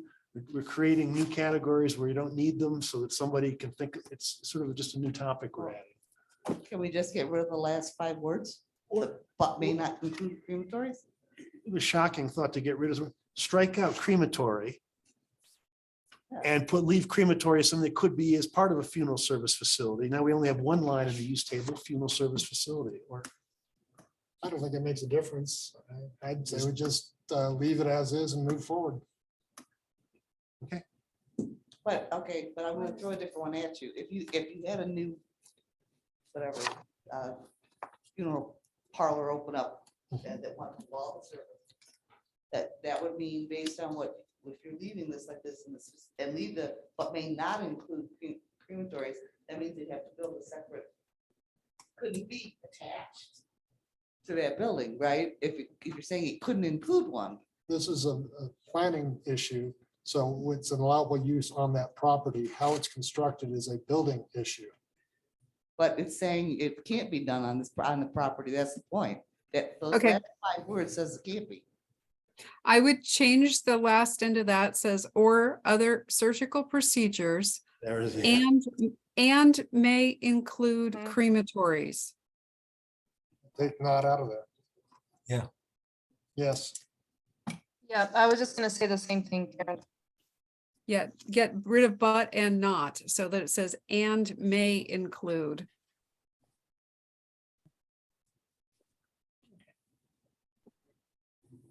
And then you could figure out what the Okay. specifications are afterwards. So, and to circle back to composting, I don't have enough information around that.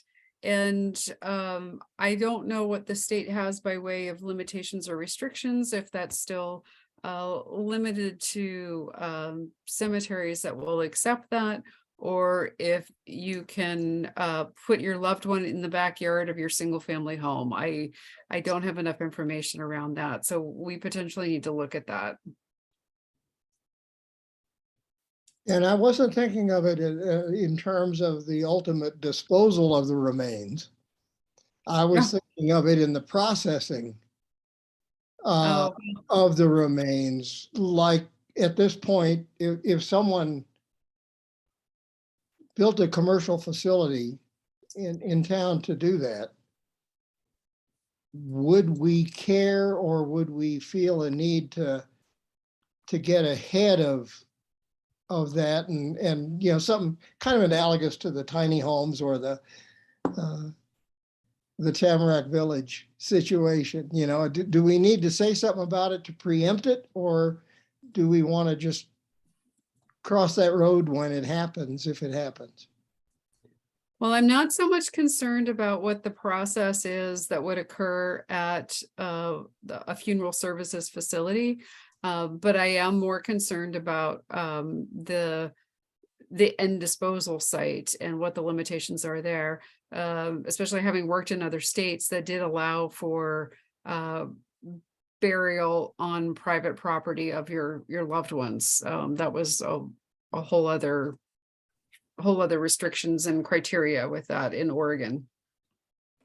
And wouldn't that be separate from funeral services?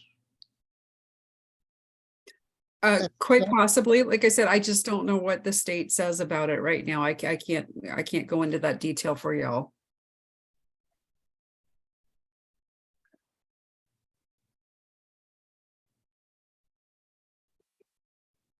Fair enough. Go to furniture. That definition definitely has standards that need to be moved to the standards section. Last sentence out. Yeah, are we on furniture and appliance repair? Yes, please. It's the same outside storage statement again.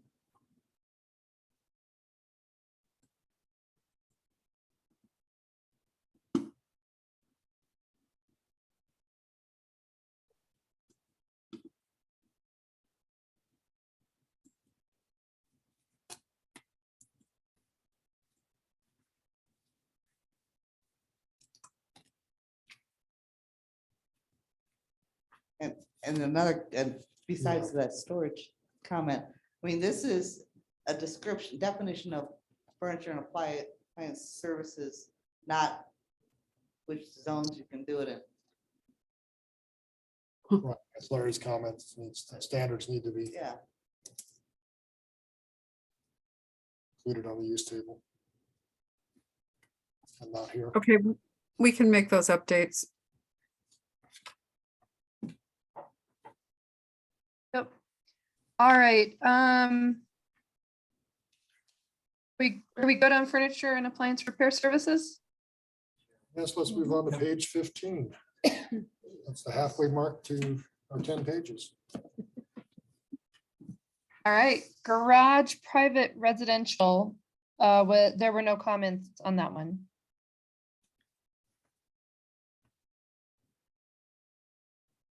In fact, these Okay. first three, there were no comments on these first three in Conveo, garbage transfer station and geologic hazard. I think it's a good, oh, never mind.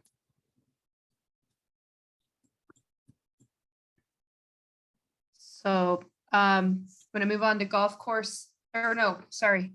Yeah, golf course and clubhouse. Oh, there wasn't any comments on that one in either. The one that did have a comment was golf or baseball driving range, par 3 golf course. That is a good one. Baseball driving range, question mark? Assume you mean baseball hitting cage. Yes, I think it would be batting cages, right? Yeah. Mhm. The other comment here that I didn't put down there is, okay, we don't have a par 3 golf course and we don't have any property to put a par 3 golf course. on. So I mean, on the golf course has a driving range, but I don't necessarily see why we need this other thing. Well, and it's interesting to combine the baseball piece of that because this definition really doesn't talk about baseball at all. It talks all about golf course. The baseball is, if they have batting cages, and those are usually at the schools. I don't know if they have them here at the schools. What I grew up with. There was a batting cage here, over across from Swiss Chalet. Neil Levy ran it. Yeah. There was, but I mean, I don't know what that piece of property was, if that was county or city. Yeah, I just don't see why you need to have a golf course and clubhouse and then the driving range is a separate thing. And a part 3, I don't, seems like you're just adding extra stuff. For nothing we can really use. So are you suggesting just cleaning up the verbiage But that I'm- we had suggested and then just mixing the two together? I'm suggesting getting rid of that second bullet altogether. The golf or baseball, par 3 golf, get rid of that one. So it reads golf driving range / par 3 golf course. No, I mean, it's not on the page. When I say get rid of it, I mean, it's not on the page. Amidst Take this the whole the entire thing out. paragraph. Because whether it's a par 3 or a full 18-hole golf course, it's still a golf course. I don't see The why you need difference to in the use differentiate table. them. There is, yes, on page 5, there's a separate category for golf, for baseball, driving range, par 3 golf course, and golf course in a clubhouse. The golf course in a clubhouse is allowed only is permitted conditional use in the in the PUD area. Whereas the smaller facilities, golf, baseball, batting cage, par 3, are allowed as conditional uses in some of the other commercial zones. I mean, realistically, it may not be one because of space, but there was a distinction drawn here. There careful there distinction. is, but it's like, there's nowhere to do it, so it seems kind of silly. Unless the golf course gets sold and it gets redeveloped, and there's But potential for. there's a very finite amount of stuff that they can do on their property because the swamp is protected, so I'm just saying. It's still a golf course. If it's a par 3 or it's a standard, it's still a golf course. Do we need to address, I don't know any par 3 golf course that doesn't have a snack bar. I mean, 'cause that's do we what- need to address miniature golf? Ooh, what? No, this doesn't count. This is not miniature golf. Well, the distinction is the par 3 or a driving range may not include a Right. full clubhouse. It's like, I mean, but it's like, okay, I don't see the point. I don't see what it's adding. That's, Okay. Where I'm comfortable is I see par 3 golf course as a type of golf course, similar to like a conventional golf course versus a link style course. They take up considerably more acreage. I see a driving range and like baseball batting cages and mini golf being more similar in terms of a smaller footprint, more likely to have youth involved, and sometimes seen, batting cages and mini golf in combination with one another.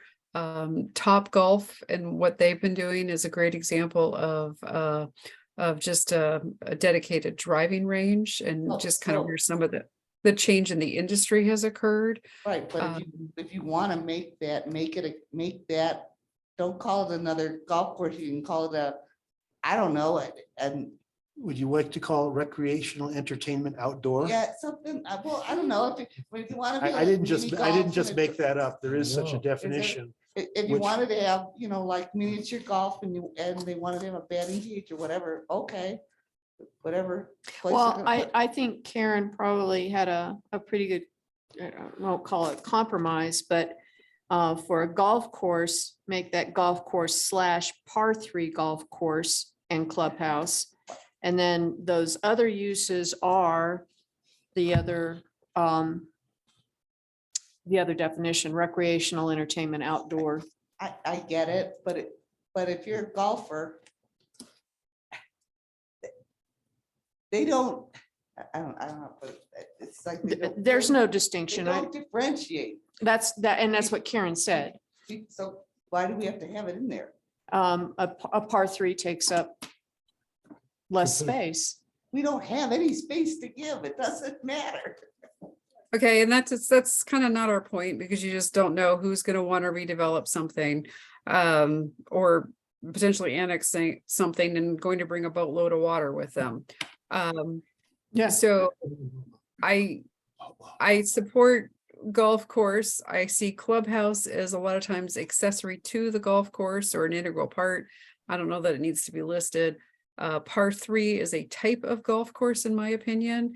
Like I said, just similar to like a links style golf course is a type of golf course.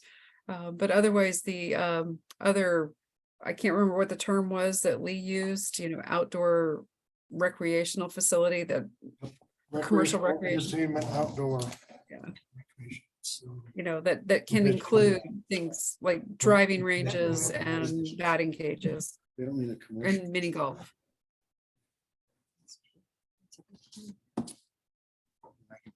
I don't see any pressing need to change it, except for maybe to include batting with baseball. Yeah. Yeah, well, Yeah. since we're not on the table, I'm not Yeah. gonna Golf, worry driving about it right range, now, but you're baseball. right. So where are we ending up, just so I know? Government use. Government use. No, No, I'm proposing we just leave it as is with a change to clarify that it's not a baseball driving range, it's a batting cage.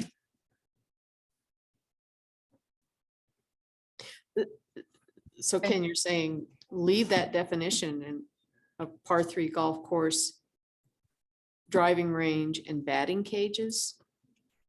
Yes. Instead of just striking all of that. And all of those uses fall under outdoor recreation facility. How about if we just strike the words or baseball?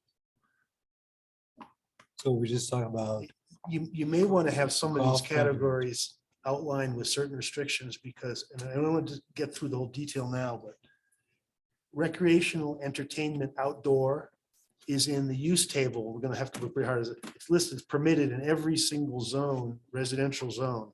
It's including commercial uses too. Please put a big highlight on that, because that we need to figure out, I don't think we want a commercial batting cage next door to the average single family house. Can Jen and I work on this for you? You guys have given us some great comments and I would like the opportunity to kind of massage this a little bit and see if we can come back with something that maybe well, hopefully would more adequately address all the concerns and where it's permitted and not permitted. Yeah, they're talking about Okay, commercial. then let's move on to government use. That was a mistake. Yeah, it had to be. I'm sorry. Government use. well, once again, that section includes a lot of. Looks like it has standards. Outside storage. Mhm. Yeah. That should follow along with the other. And when I think of government use, I think of things that include administrative, other governmental functions. They're just not, facilities owned and operated. They are actually specific uses. And this particular section says including those of an industrial nature. Well, we have government shops for automobiles and sewage facilities with equipment, so on and so forth. I think we need to be very careful about how we define government use in this section. There must be another category for it, because Well, there's public use. Does public use then include all those in industrial applications?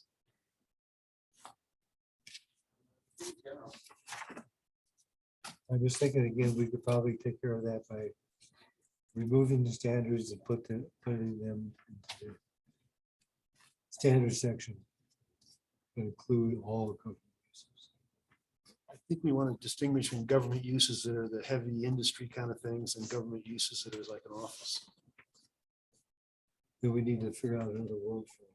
And it must already be here. I just, So do you want like a government use heavy, and maybe government use office?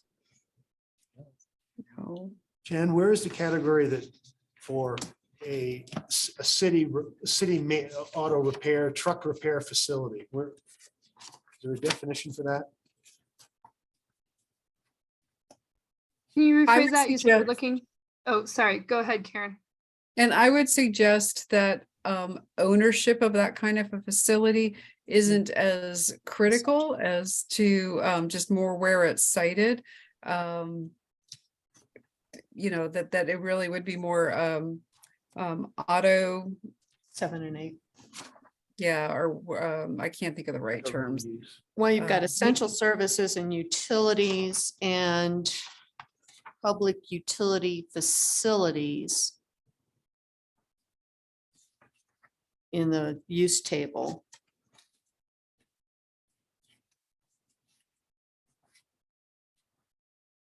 And again, that's Yeah. defined too.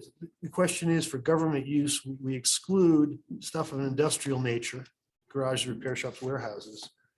Is that picked up somewhere else? Essential services and utilities, I think. Yeah, that was like So- the wiring and So the does plumbing. this Yeah. really mean like this, like City Hall? No, I mean, No, I mean, With the way it's written, I would think City because Hall, it's basically none of those garages and repair shops, they're all excluded in here. So a city hall and a police station could be in the lots of conditionally used in lots of different areas. well, They're of a very different character than the.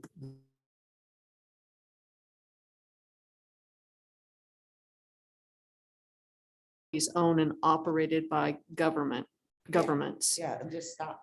Because, I'm thinking of everything from the aquatic center to the public works building to, those are all government use, but they're not covered It's, in the use table specifically. at least we don't, at least unless that's what I was asking, if there's another category.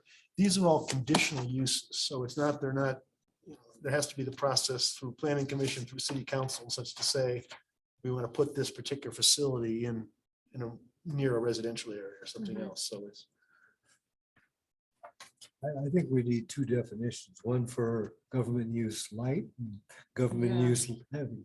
Heavy being repair So, shops, storage. so the idea areas. that the zoning code can specifically say, single family residential won't get the heavy use. Right. And not allow it conditional use, is that? Yeah. That's fair too.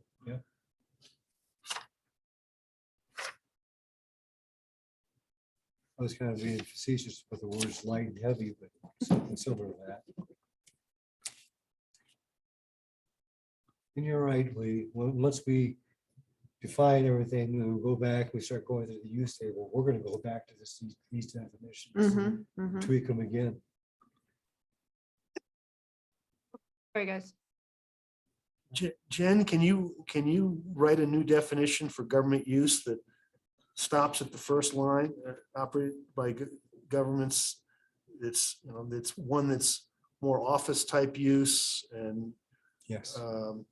maybe swimming pool type use, but it's not warehouses, it's not heavy truck repairs, it's not the yard where the plows are stored, I mean, that sort of stuff. Or the sewage treatment. Yes. Unless, well, true, do we have a definition for public utility facilities? Yes, we do. Well, that should cover those that Larry's describing as heavy use. And then government use would be administrative.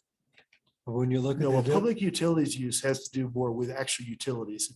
yeah, Okay. utility, It yeah. doesn't address at all where you Facilities. store the snow plows and where you fix our Yeah. big trucks. and Yeah, such. or where the water plant is. It would pick up the water plant, pump stations, distribution, picks up stuff that are utilities, water line management, electrical lines. Okay. It's a lot of it's not city stuff. Gas Well, then lines. under transportation and parking, we have a couple of those things get rolled in there.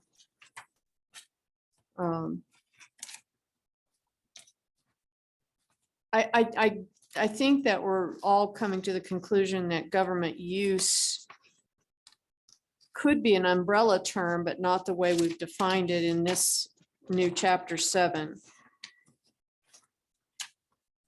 We're asking that we make a distinction between the types of facilities like our public works building or the aquatic center or the fleet maintenance center. Okay, this is another one that I would like, Jen, based on your feedback you guys have given tonight, I would like us to take another crack at. Because there's certain uses, like you guys keep bringing up the aquatic center. I would consider that more of a recreational type facility. That so happens to be owned by the city of Woodland Park. So that's what I would be looking for when I'm citing that. Kind of like warehouses, repair shops, garages. Those are again, facilities that would potentially be owned by a government entity, but probably do need to be located more in an area, a more industrial zone for those types of uses. I So- agree. And then how do you capture that? Well, we need to capture that in the use table then, because Yep. right now, there really is no guidance on, where would a fleet maintenance facility be? Yeah, no, so like I said, that's why I said, we need to kind of take a look at that. And then, government use, in my mind, that's the city building, the county building, those more administrative office type structures. The room that you were in, Mhm. And just reminded me too, police department. Where does that fall? A lot of times I've seen those police stations or fire stations, ambulance barns, those kind of things pulled out separately. And you see that as even in bigger cities where you often have substations, to try and get those services distributed throughout the entire community, as opposed to one central fire station for all of Colorado Springs. So it's not uncommon to see that, or multiple stations throughout a community. But you can still have, like especially with police departments, a central headquarters kind of building. Yeah, I just not seeing those addressed specifically in the use table. Well, that's Okay. why I wonder here if like what Karen said, I think described it, not say office, but say administrative, Yes. Mhm. administrative government use or something like that.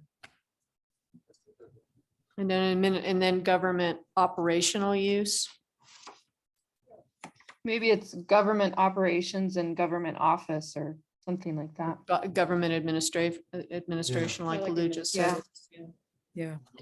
Yeah, and I think you guys are onto something there with the administration versus operations distinction. So thank you for that. Hey, that's what we're here for. You're entirely welcome. Grading plan? All right, yep, grading plan, there were no comments. In Greenbelt, there were no comments. Keeping in mind Greenbelt, we will make sure when the Parks and Recreation and Open Space Plan is complete, we'll kind of cross-reference that with some of the terminology in here that are similar to, something like Greenbelt, I think might fall in that plan. Well, there's Greenway, that's similar to a green belt. Yeah. Yep, and that's true. And so again, I think we'll just coordinate that with the Parks and Rec plan when it's complete, the difference between a greenway and a green belt. And as I say, for whatever it's worth, Jen and I already talked about this a little bit, but when you get to the Ps, I never knew there were so many different kinds of parks, or you could split a park into that many subsets. So this is the precursor of what is to come, which goes to Jen's comments about we totally need to make sure that this jives with that Parks, Trails, and Open Space plan. And do we really need all those definitions? Probably not. But anyhow, that's a side note.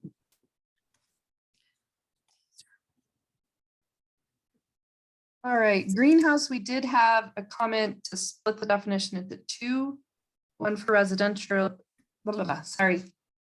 residential accessory use and one for commercial greenhouses.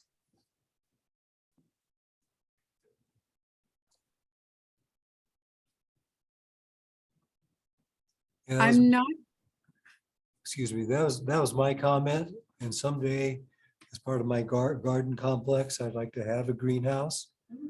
But I don't intend to sell it or sell, I'll give it away, but I'm not gonna sell it. Like photos. So I think we just need to make a distinction between commercial greenhouses and residential accessory. so with that, I would put greenhouse, comma, commercial perhaps. Uh-huh. Because the residential accessory use, the key there is accessory. And chances are it's a much smaller building. There's other standards associated with accessory buildings, accessory uses. So I don't know that we need a definition specifically, but for the purposes of a commercial greenhouse, yes, we do. Well, then we gotta make a note that when we talk about accessory uses again, we need to include greenhouses. And then in this definition for greenhouse, at the end, it says, for cultivation of delicate or out of season plants for subsequent sale or for personal enjoyment. Would we want to just say, just stop at after out of season plants, not necessarily include the sale or personal enjoyment? Yes, Or delete just or for personal enjoyment. Yeah, because I it think it- might be, yeah, you're right. It could Yeah. be your subsequent sale. And make sure you use the word greenhouse, comma, commercial. yep. What if it's not for sale? What if it's just a botanical exhibit? That's exactly what I was just thinking. It might not be for sale. Like in Denver. where you Yeah. have it, Yeah. Maybe the dinosaur museum wants to do a tropical forest. That's part of an Somewhere it should have- entertainment Should have venue. language in it that somehow indicates generally for operated for commercial purposes or something of the sort in there. And yeah, keep it more vague because sometimes you end up with wholesalers that don't have retail sales around the plants and foliage. What would an industrial, I'm sorry, Karen, what would an industrial use be? It's not for sale, like a hotel has a greenhouse that they put their plants in during the winter and they bring them back out in the summer. It's just for their use. It's for their own use, but it's a commercial enterprise that has the greenhouse. That's Just accessory asking. that's accessory to the hotel because that's probably a very small footprint or portion of what they do. Sure, okay. Same with like a farm to table type restaurant where you'd have a greenhouse where you're growing some of the vegetables for the restaurant. I think it would be in that case, we typically treat it as an accessory greenhouse. Yeah, So they consume it, but it's a commercial enterprise rather than a Right, person. The restaurant is the primary use. right. Yeah. I don't see it in the use table, the greenhouse. Might not be. But So you- for Larry, so we need to make a note to come back and add it in. Yeah, well, yeah, it's because it's not there. As accessory structures to residential, but commercial. Commercial needs to have a line.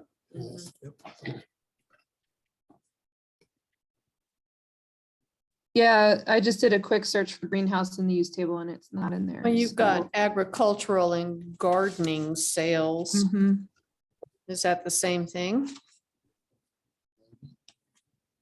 Slap greenhouse in there. I think the greenhouse is a structure to potentially facilitate growing of produce, but yeah. There's plenty of room to add in agriculture, a commercial greenhouse operation in the ag districts. I'm sorry. Goes back to ease of use. You can find it. If you're looking to build a greenhouse, you're not going to go look under agricultural and garden sales per se, right? Yep. Exactly. Purpose. Well, we do have nursery under agricultural.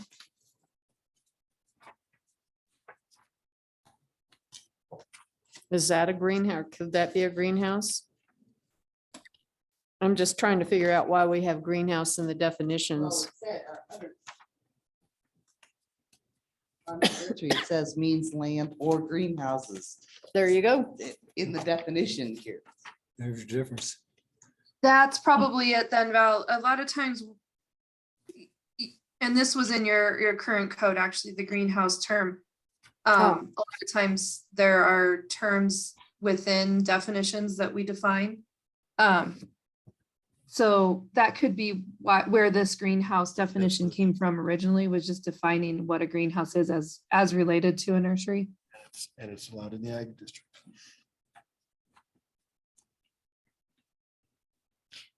I got nothing. I don't know. It could be in the commercial district. I think if you're gonna label it greenhouse commercial, you don't need nursery also. That's all. Because. So Yeah. since we're talking about this, there's a new, I'm sorry, No, that's right. Go ahead. there's a new industry out there called vertical farming, Mhm. where they grow vegetables, they grow other plants in non-soil related buildings. They're going up for online and more in-city supplying of produce to customers. I don't know if we want vertical farming included. It's probably not something that's going to go into Woodland Park, but it's definitely going to come to cities as the big players get into it. You never know. So, you know, Well, I guess it goes back to less is more. Do we need a definition for greenhouse and nursery? If a greenhouse can be in a commercial zone, and that's what a nursery is permitted in now. Do we need greenhouse in definitions? well, a nursery doesn't have to be in a greenhouse per se. No, it can be land. It can be just land. True, well then include greenhouse, which it is right now under nursery. Yeah, so strike the greenhouse thing and just leave nursery. For commercial, the greenhouse, commercial, don't, so just don't use it. Yeah, right, Lou, right now nursery does include greenhouse. Right.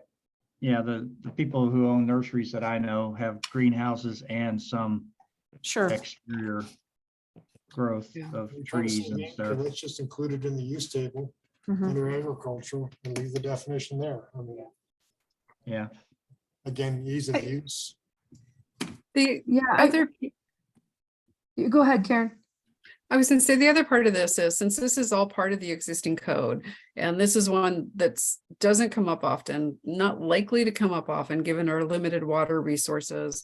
I'm actually okay with just riding with what we got on this one. I don't feel like a huge compelling, oh my God, this is terrible, we have to fix this kind of thing with this. So this one, I think we're okay just going forward with what we've got. Jen, you were gonna say something? I was gonna say, just listening to this whole conversation, that there could be instances where a greenhouse is not associated with the nursery, given new trends, there's mushroom farms, not the psychedelic kind, the kind that you eat in a vegetable, in a salad, but there's all kinds of vertical farming. There's folks doing a lot of the micro agricultural kind of things. Now, would that happen in Woodland Park, with your climate and water? I'm not sure, but maybe to Karen's point, we just leave greenhouse in here. When we get to the use table, we can decide if we need to add it as a use and give it its own designation separate from a nursery. But that's just my thought after kind of listening to your conversation. Well, Yeah, I when don't you say leave it like it is, you still want to make a Yeah. change to commercial with greenhouse. right? Yes, change it to commercial, exactly. And add the provision for residential accessory use under accessory residential uses. Yep. And if somebody wants to come in and put a okay mushroom with that. farm, say no, because they stink. My sister lives in Avondale, Pennsylvania, and they have mushroom farms all over it, and it reeks all the time. So if somebody comes in and tells you that they want one, run. Well, and actually, Val, that's a good point. I think the mushroom farms I've seen are all in a, they don't like a lot of light, I don't think, or like natural light. They're all in, They still like stink. shipping containers and, you know, structures like It that. becomes a nuisance in our different classifications, sounds like. Yeah. Think about what they grow in. Can we go to grocery stores? Please. Yep. So you did have a couple of comments on grocery store. One is, so is Safeway, is a Safeway gas station a separate entity? Let's see, I mean, I would but condemn. excluding the not. sale. of gas-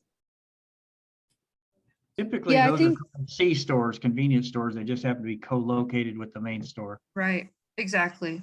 That's usually how they're referenced, but And again, Um, I have a concern with the size too. yeah, Why do that we- size, Yeah, we yeah, don't the need, size needs to come out. That's a standard. Less than 2 acres, yeah. Hmm. There was something else that was over 2 acres. There's another definition here that's about over 2 acres. And I, for you, may need to take it out, but we should. supermarket maybe. Is that what, okay, because just read the other one, because at the time I remember there was.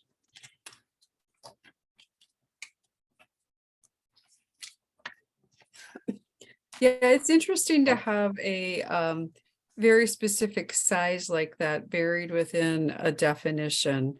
You know, when I worked out on the Eastern Plains, Brush was such a small community, and we actually had a couple of broad categories. One was retail sales, and we had 3 different size retail sales options, you know, basically a small, a medium, and big box. And the reason we had a size distinction, and it was actually listed in the use table where retail sales less than 10,000 square feet floor area, was so that we didn't have big box stores wanting to locate in our old downtown. But we encouraged, you know, the smaller, more intimate kind of shops there, versus the potential for a big box, you know, in a more robust commercial zone outside the historic downtown. But when it's just like something so specific, like a grocery store, no, it's very odd. There is a difference in the use table as to the zones allowed. The supermarket is allowed only in SC and HSC, whereas a grocery store is allowed in all of those, plus community commercial, plus also conditionally even in neighborhood commercial. And I think that's probably due to the 2 acre thing, because supermarket is more than 2 acres. So I mean, the intent, there is an intent shown here to have a distinction for the smaller ones to be allowed, at least conditionally, in every district. And the larger ones, not so much. Is it possible to pick, I don't know, how either use the term grocery store or use the term supermarket, and if you want to distinguish one being large and one being small, cool. But when you're calling them functionally the same thing. Yes, but the new use table does make a distinction. Grocery stores are permitted in more zones than a supermarket, and it's probably because of the definition of size. Well, the question is, it's a matter of what you get, never mind, if we annex more property, you could potentially have something that used more than 2 acres. Well, you know, I was thinking is But it would go broke. natural grocers, what is that? Is it natural grocers? Yeah, Is that a grocery store or a I supermarket? think it's probably less than 2 acres. It's probably a grocery store. It's not Okay. even close to 2 acres. I never see anybody there, but that's another story. You And I guys don't, want to change this to like grocery store small and then say, you know, an establishment for the sale of food and associated goods. I actually like what Karen was saying. We do differentiate large versus small, you know, grocery stores versus supermarkets, usually by about a square footage of the building rather than the site size. And 10,000 square feet is a pretty common trigger.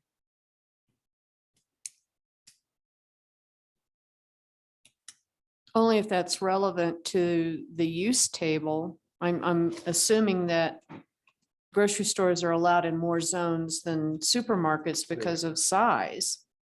If they're, if that's not the reason, then it's immaterial.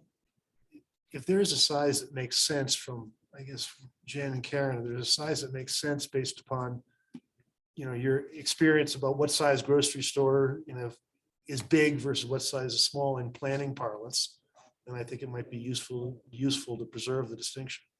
I see that. I heard the word 10,000 square feet.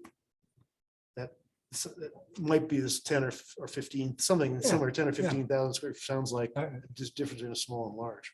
Well, acreage may be the, That comes out the same way, because that's adding parking. yeah.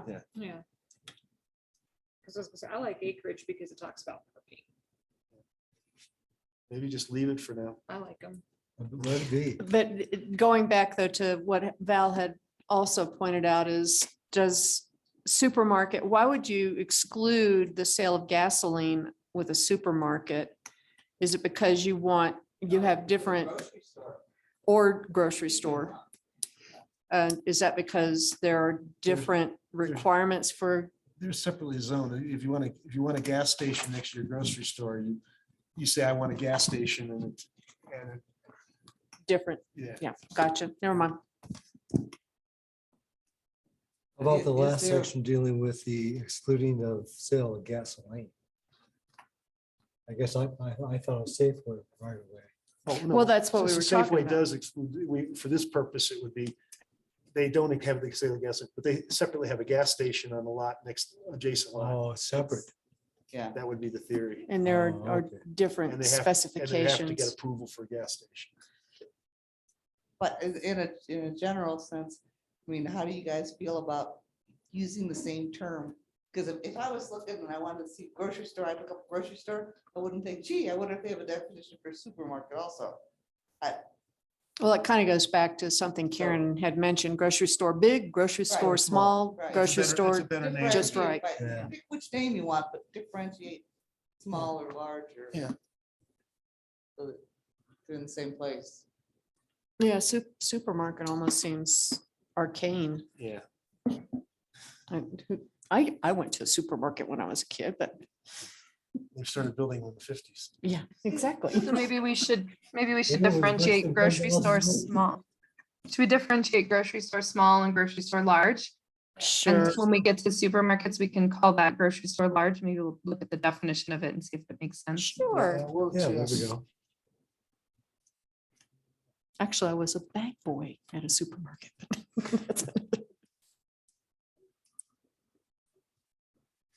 You wouldn't trust me at the cash register. Ground cover.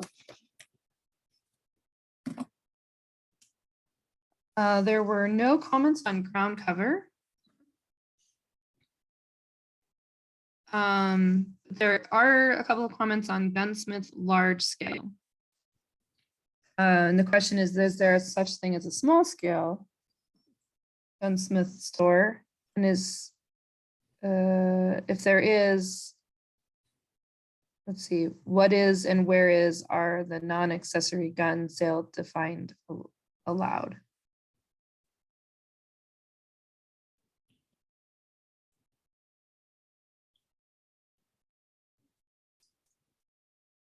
Why does it have to say large scale? Why can't it just say gunsmith? That's what. Yeah. Yeah, I agree. Okay. An establishment engaged in the business of repairing, modifying, or manufacturing firearms. I think we could just leave it at that. Yep. Did Walmart stop selling guns? Believe so. Don't know. Because that to me- Actually, maybe it should say business of selling, repairing, modifying, or manufacturing. What doesn't say, right? Yeah, or do you want to stay commercial?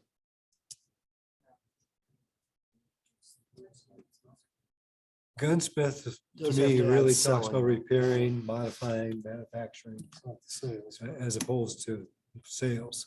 It's an ancillary use to some gun shops.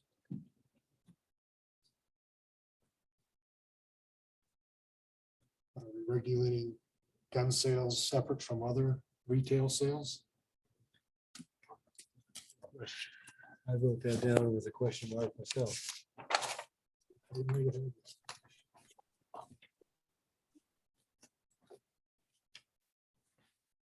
I don't know that we call that out separately at this point.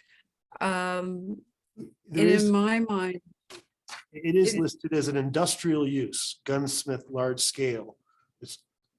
It's only allowed conditionally in SC and permitted in HSC. It doesn't sound right. I guess if it were really large scale, maybe, but If we they just were established we don't making- mean, Define what we don't mean large is. large is.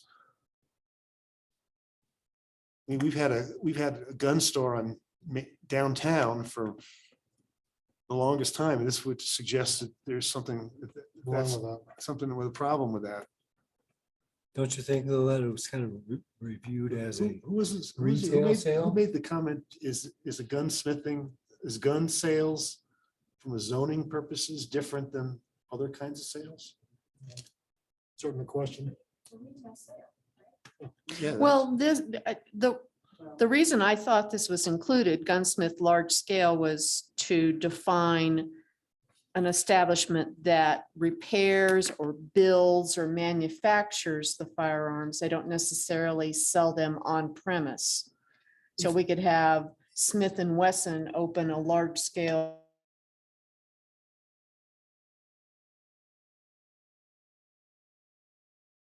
Too is rather picking on a I particular could put a gun product. in my garage. Does that mean- And according to the website, they do sell guns. Why don't we just do what you guys talked about, which is just take off the large scale and just say an establishment engaged in the business of, want to include selling, repairing, modifying, or manufacturing firearms, period. You know, well, Carol was on to the basic point. It's, the reason it's here is because it didn't have selling in it because it wasn't actually a gun store. right? It was, It was it was a the bigger, person. it was an industrial business Manufacturing. involved in manufacturing Okay. guns, which I don't know how enough to define that well. So I would think it's part of our menu, looking at manufacturing definitions, those ought to be broad enough to include factories that manufacture guns as manufacture other kinds of metal products. And for retail purposes, there is no restriction in it. It's dealt with it for, at least I think. Doesn't, But the definition includes accessory retail components. well, that means is if you've got the factory, you can sell, you can have a display room that sells your products, I guess. So the retail, so it is saying there is a sales. You could sell, but fundamentally, that's just ancillary to it. Yeah, are we trying As to, accessory, yes. trying to permit it, control it in some way because manufacturing firearms is different than manufacturing candlesticks? Or are they referring to the retail parts? No, I think that was intended for the manufacturer, large-scale manufacturer of firearms. But the question is that something that we need to call out in manufacturing zoning? Light versus heavy manufacturing? I don't think so, and I don't think we're trying to pick up, there's probably people who have a business of fixing guns from time to time, which could be a full part of their business or just a part-time business. And do we want to, And we're not trying to Limit regulate that that. as, but I don't think Yeah. we're trying to regulate that as sort of an industrial category. no, I don't either. So why, I mean, retail services is services, retail is retail. I think the definition, gunsmith, large scale is correct. The definition needs to modify it to reflect that. And that would be the manufacturer, primary purpose of the facility is manufacturing firearms in a large scale. Well, And- so the definition says that they manufacture, so the person who repairs, modifies, designs, or build guns as an occupation versus in your garage, like Ken had mentioned. That could be an occupation, home office. Yeah. So, But I think we're trying, based on the use table, we're trying to limit the large scale manufacturer. So the title's correct. And we just need to define what that is. With no on-site retail. Okay, I think based on this definition and some of where it's likely showing up in our use table, gunsmithing really does fall more into the repairs. And I would say some sales, because a lot of these folks, trade in a certain amount of weapons, whether it's antiques or some other specialty. The actual full-on factory fabrication, that type of scale is, I would say, very different than the gunsmith, which, like I said, this really leads with an establishment engaged in the business of repairing, modifying, or manufacturing firearms. But I don't know that that's manufacturing is the heavy end of it. I don't. When somebody's a gunsmith, I think more of,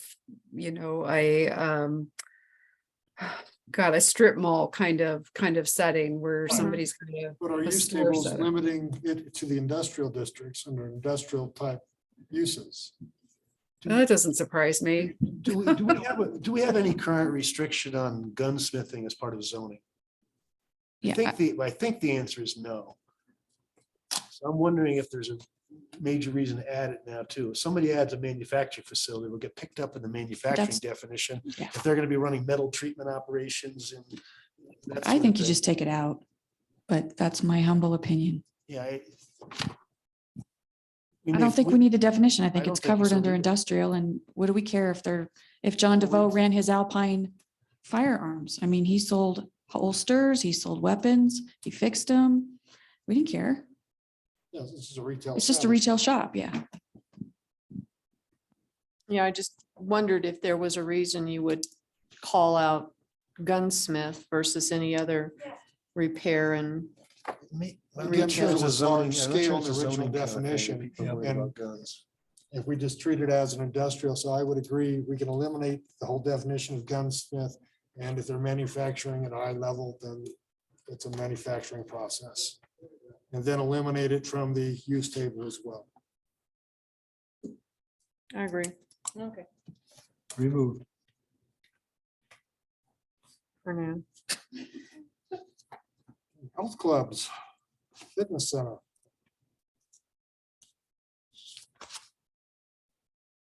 See any comments on the list? Any additional comments? High profile sign. No comments on the list. No for hillside lots.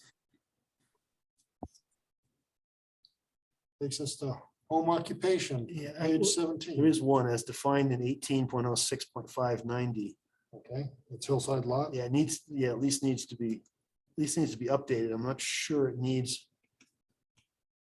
Yeah, I guess it probably does need a definition of front yard area. So just update the reference. Oh, on hillside lot? Yeah, I see that.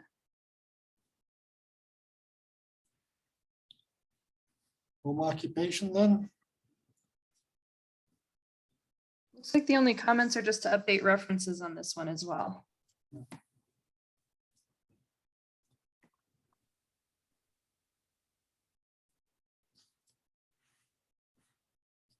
Hotel motel, I made, we want to be careful about this definition, Yes. given the current situations, but having looked, at least my notes say I went to 18.06.340 where we currently have language on it.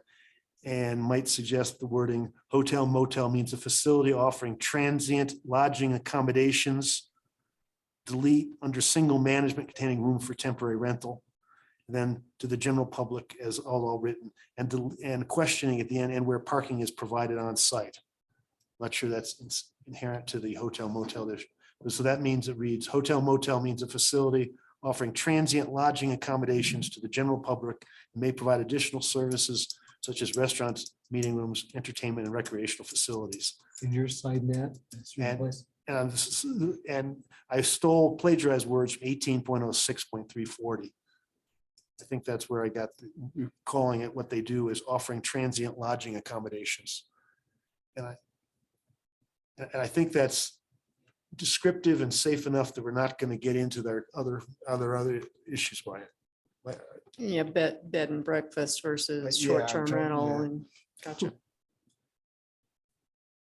We're just assuming parking on site is just a it's a no-brainer, or It,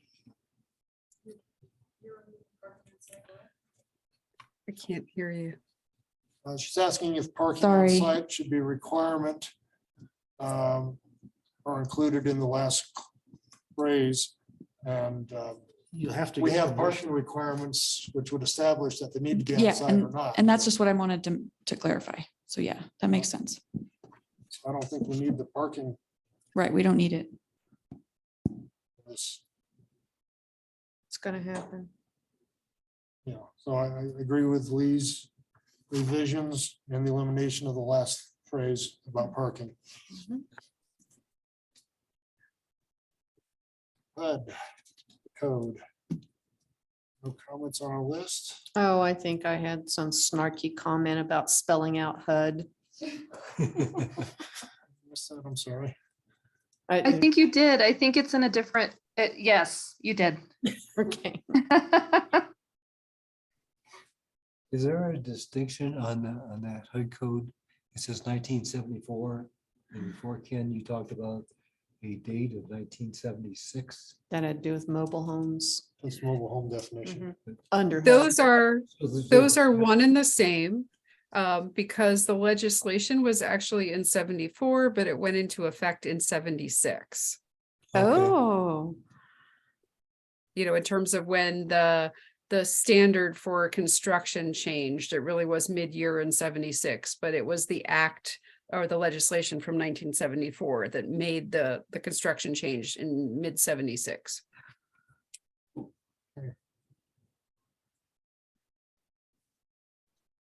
Illegal non-conforming sign. They all should go.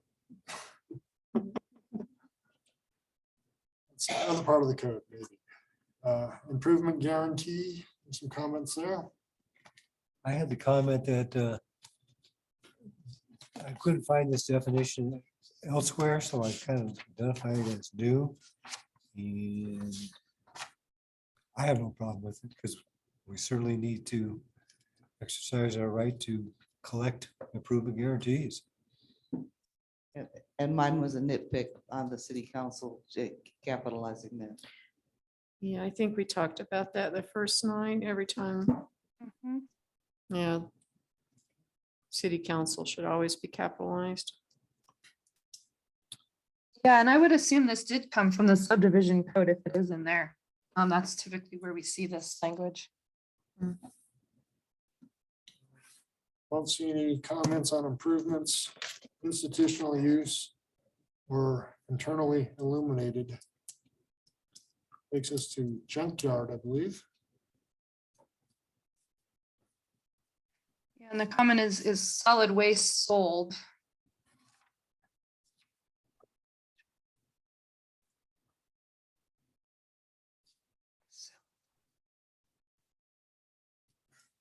Including sale of whole, of Sale Oh, of of solid parts. waste.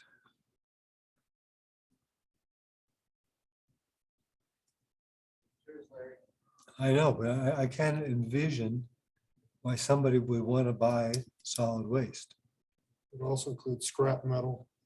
That's fine. I know what Some of that that is. depends on the There's- definition. there's If you get artsy- into RICRA, you can find, actually, if it's recycled, it's technically stops becoming solid waste, but but for that definition, it was solid waste just before that. I think And there are some, yeah, there are some artsy people that go and get that stuff and make it into other things. That'd be scrap metal, discarded material. Is that a requested change at all? Just strike the word solid and just say the sale of waste, scrap metal.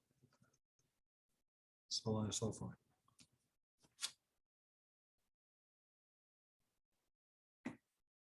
Does waste mean some form of a decomposing material of some kind versus a metal or a wood, or what would they mean by solid waste? Could that be lumber? It's Logan Simpson's ad, so they could tell. Lumber us. could be solid waste, yes. Yeah, no, I'm pondering the same thing, Ken, and if there's a different term that I've highlighted it because I'm wondering if there's a different term we could use for that, so it's not so arbitrary. So we'll do some digging on that. That's the one word phrase in there that's kind of setting up a red flag to me as well. I mean, it kind of leaves a blank on what you see sitting there. If they said, well, there's my pile of solid waste, if you'd like to buy some. Right.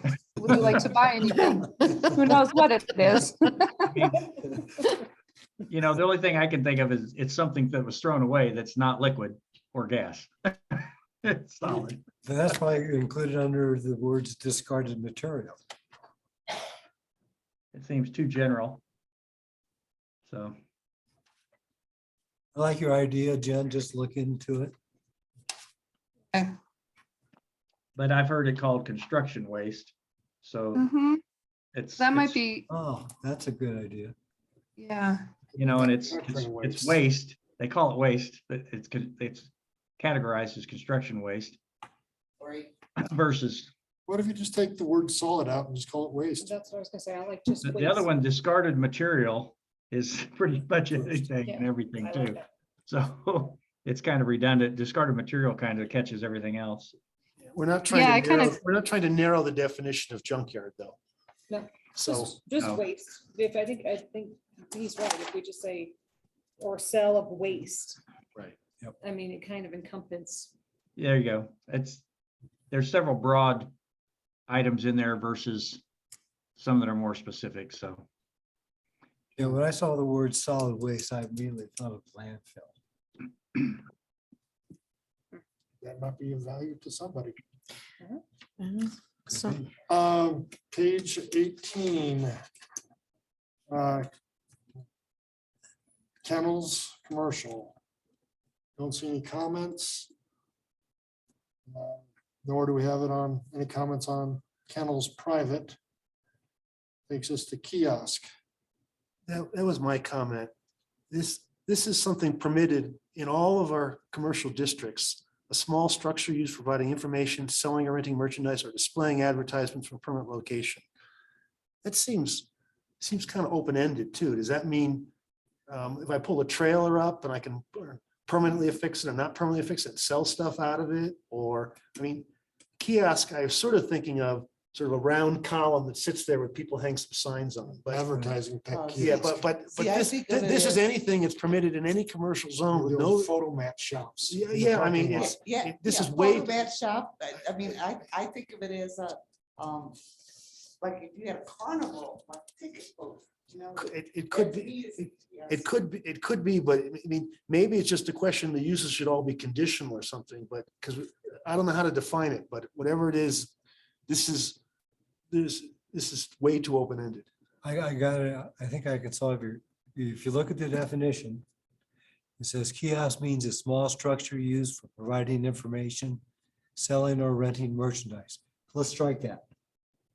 Strike out selling or renting merchandise. Why? Because you could sell, I mean, if you had a fair, you could sell tickets in what is technically a kiosk.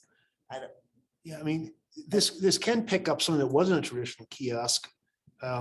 A selling station, a screen upon which you place orders for something. If McDonald's has a walk-up thing outside, they had a little shelter where you could put in your order. Downtown, mean, they have I- DMV kiosks. Yeah, I don't know what all the ATM. possibilities are, you know, in ATM, I guess that's just like. well, you go it's- back to the use table and, What could we, It says every zone permitted. well, We don't know no, what the well, heck it that's is. true. It's not permitted in residential, but yeah, you're right. Every Commercial zone. zone. Mhm. so why don't Are we make there a note and square fix it? footage limitations? Yeah, define small. Yeah, and I think typically these are more of a temporary use. A temporary structure. They're often, well, they can be Says permanent, I permanent guess. in Yeah, this there- definition. Right, so, but. so Yeah. Use the word permanent to No. temporary if you wanted to, but I I don't. think Well, permanent. it's, yeah. I don't know. This one is tricky and I would be fine if you guys wanted to take it out. It's very specific. And it's kind of like the gunsmith where there's a lot of things that kind of could fall under this that might be more helpful than even having kiosk in here. If we take the definition of kiosk. Then we they would don't take permit off it. The use. We We take it don't off the permit use them. table. And so freestanding ATM, I think Vector Bank has one. Or If the idea is we can't define it, if we just put, when we get to the section, put a C for all the uses, all of it. I guess that's okay. Okay, a kiosk is potentially more of a structure than a use. The use is, retail sales or rentals. The kiosk is the structure from which it occurs. So I would support Jen in saying, let's eliminate the term, because if somebody comes in and says, hey, I want to build this little kiosk sized thing to do blah, blah, blah. She's right. And we're not sure what a kiosk is, we'll actually go look at like Webster's or something. Yeah, because Webster's actually says a small structure with one or more open sides that's used to vend merchandise. Yeah, so it's not a use, it's a structure. So I think we can delete this pretty safely. Look at it. It's getting later, so we're easy to convince. Are you wanting to stop over at the L's? No, they said the Ps. Oh, the I think they P's. said Oh, Ps. yeah. I'm We're not not gonna gonna make do it to that. P. Well, I'll tell you, a lot of the M's we can skip past because they're states, all those marijuana terms are state statute defined, so. So maybe we could go through the Let's L's. work to get there and look at lake water courses. Doesn't look like we have any changes there. Land disturbing activity, I think no changes proposed there. Landscaping, Good. we're good. Large retailer, I think we got a couple comments there. We have standards again. Remove and. Oh, it's got place the into outside standard storage, yeah. Yeah, we can remove outside storage. I do think in this case, your building square footage is what defines large retailer versus small. Is there a small retailer? I think on this definition, Walmart's not a large retailer. What's the square footage? 162,000. No, I don't. That's the one. So our construct is My off memory here. fails me then, thank you. We're using an adjective to start the definition, large, instead of retailer, comma, large. Retailer large. You know, Yeah. it seems like Can be retailer, referred to comma, later. large, retailer, comma, small would be where this would be better suited rather than Is- large. We could take all the larges and put them in this space. Never find anything. I guess we Good don't. point. I'll retailer make a small, note 'cause to that's just move everything that. else is. For all the other kind of categories. Otherwise, there's no definition of retail. We just have retail store. Tech- Less than 75,000 square feet. So Safeway, okay. 77,000 square.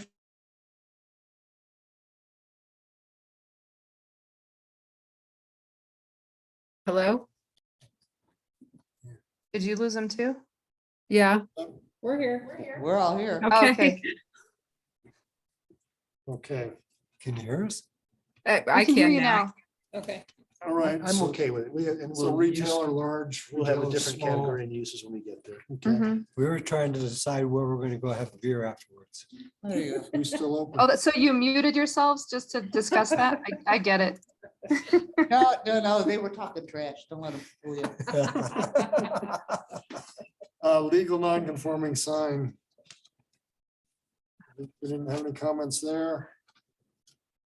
Library museum. Valerie, you had a comment? Yeah, my comment was, because it says that institution for the use but not sale of.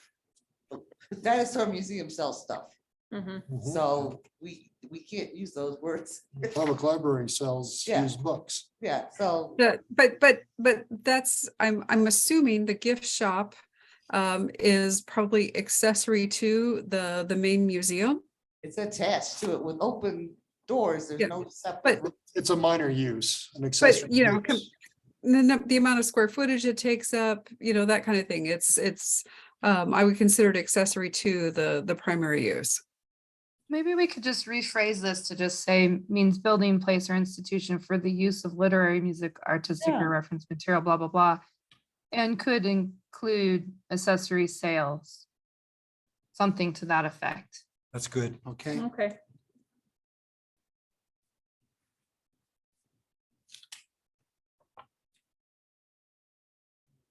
Liquor store, Valerie? Uh-oh, they're getting giddy and giggly over there. Yeah. That. Oh, because we were just talking about the That- beer. That and now whole, we're- that whole drive-in service stuff. I don't know, I don't. it's the wave of the I- future. I lived in North Carolina for a while. We had there was drive up, but it was a state-owned store and you could only buy it from them and you couldn't go inside of it. But that, it's just, just doesn't Lloyd has one. do anything for me. They have them in Manitou and in the spring, so That doesn't mean we have to want one. I know, I agree, but I'm just. I mean, Actually, that's in Elsa County. You know, I gotta interject something here. Mhm. Yes, This Captain. liquor store with the drive-through service. In Schulenburg, Texas, I actually took a picture of the sign. There was a sign that said double shots, liquor and guns, drive-through. Was I it thought- large scale? And I thought, what kind of a store? Liquor and guns, drive-through service, double shots. That's good. I thought that was pretty funny. yeah, I just don't see. Only in Texas. That's me. I don't. I mean, I don't know that there's anything wrong with these definitions. Whether or not we want to drive through any liquor stores is another question altogether, but I just have its business, slightly different business model. If they've got the, it's more restricted in the zones it can be done in. If they've got it And set is it- up, if it are handles they the all parking and permitted, or are handles they the other ones, then they- yeah. Are they all permitted or is it conditional? it's conditionally permitted. All right, it's drive-in is not permitted in neighborhood commercial, conditionally committed in community commercial and permitted in the bigger ones, SC, CBD, H and Yeah, see, HSC. I don't think you should have any of those be just out and out permitted. That's B. We really don't want drive-in. What's it? No, that's drive-in food service though. Well, it's probably not our call to regulate it at this point, just to define it. Well, And except. then whether it's in the use table. Cause yeah, I Well, agree. for the liquor store without drive-in service, it's a place engaged in the sale of whatever. Doesn't say anything about food in there. It says other items like may be sold. This use table, the way it reads, says it's got drive-in food service specifically. Doesn't say you're gonna sell liquor. I mean, if you're gonna leave it in this, in the permitted categories, you ought to define make the definition more clear that it doesn't mean that, This is the type of drive-in we're referring to, not Right. this type of drive-in. is what we're saying. yeah, that's all. It should be cleared up then at that point, if that's the case. so that's- Clarify. Mhm. Good on that. Okay, Look, Good. I gotta tell you that I wrote my comment as seeing if people were awake. okay. Can To- you guys just summarize that really quickly? Or maybe Karen, maybe that's what you were gonna say. No, I was actually going to switch gears slightly to kind of help us focus.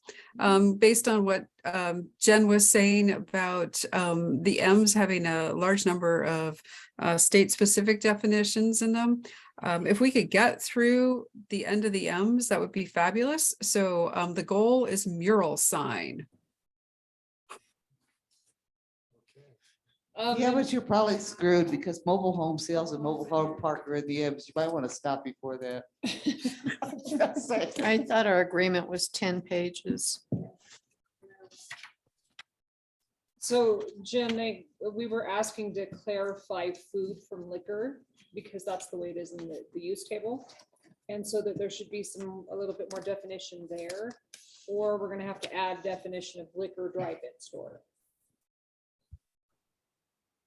That's- Okay, That's where the discussion was that you were asking about. Yeah, because the use table says it's a liquor store with drive-in food service. Hmm. Okay, No, it doesn't. No, it says it's liquor store with drive-in service, and it says other items like dry goods and food products may be sold. But the use table doesn't, Sorry, Doesn't.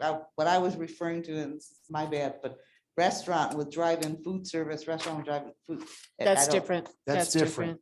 Yeah, on page 6 of chapter 4 is where you've got liquor store with drive-in service, liquor store without drive-in service. And I really think the distinction is one is going to require more parking spaces than the other. And lines, waiting lines. Yeah, What do we do if we just call it liquor store? And the other one be liquor store with drive-in service? I have an idea, folks. What if we just call it liquor store and then in the use standards, we develop standards for if there is a drive-in service associated with the liquor store, you need to have stacking lanes and so on and so forth. Allowed in the same districts? They're different. They're different, so we can't combine them. they're different, at least in this table. Yes, Yeah, we're gonna. Oh, that's a good spend point. A lot of time at the table too. I think we keep them as separate definitions. Yeah, to my- reflect- My Good concern point. is whether or not, how would that be defined from the standpoint of if you went into a drive-in, and do you really want, not saying it's opened, but do you really want somebody not even have to bother getting out of their damn car to buy a bottle of liquor?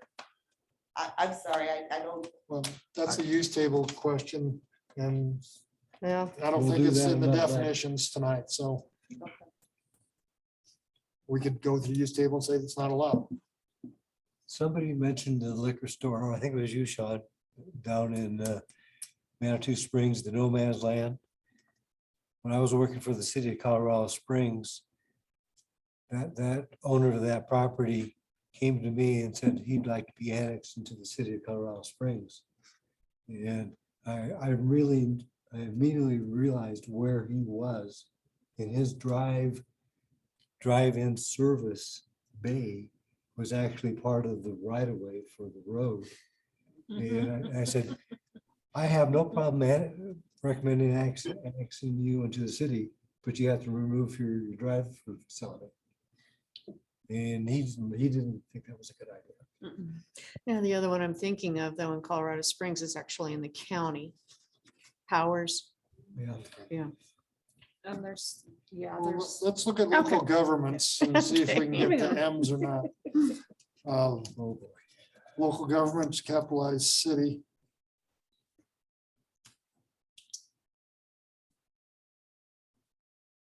Does that come back to where we were talking about with government use too? By the, Is it connected? did I put a comment on that? Yes, we did. Okay, yeah, I referenced it. It seems like an odd definition to create when, at least I had done a search and it was used only in one place. In section 3.01.03.C.4, dealing with soil erosion and sedimentation. The term local government was used to refer to the city of Woodland Park. I think we should go back and figure out where this is used and say city of Woodland Park or something, rather than say coming up with a new term, local government. okay. Works. Remove.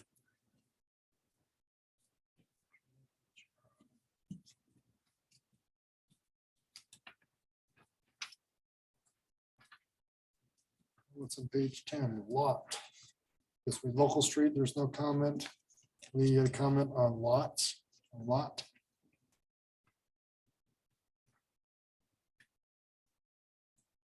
yeah, at least got a whole bunch.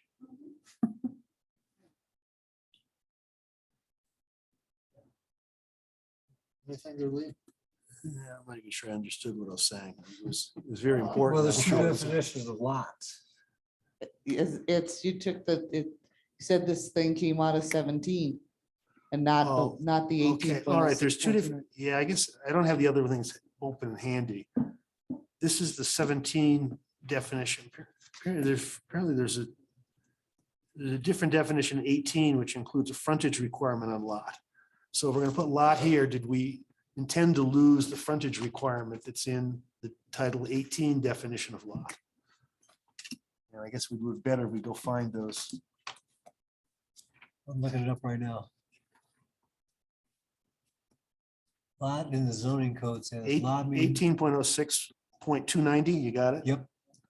Lot means a parcel of land occupied or intended for occupation by a use permitted in this title, including one main building together with this accessory building, open spaces, parking spaces required by this title, and having its principal frontage upon a street. Okay, omitting a requirement for having a frontage to make it a lot is a significant difference. Now, maybe we shouldn't have it in and out, but that's a pretty big difference in how you define it. Does a lot need it? We have alleys in this town and a lot front on the alley. I don't know, but the question is, I think when we set up lots, they're supposed to have a frontage.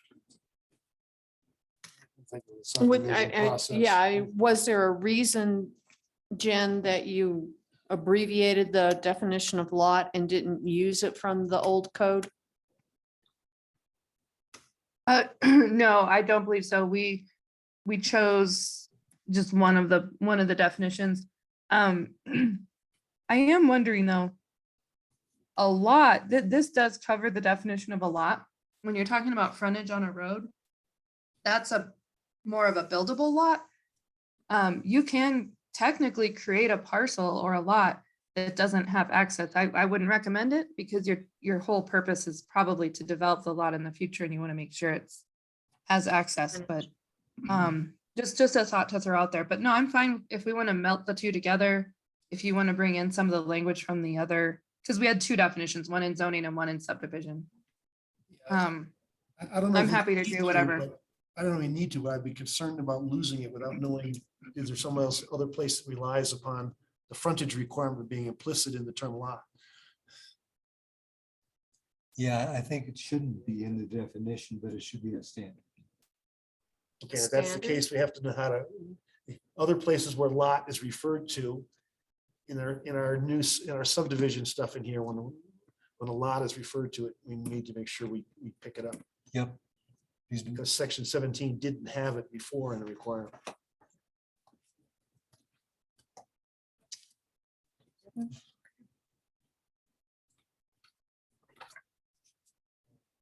Jen, let's you and I take another pass at that and see what we can reconcile.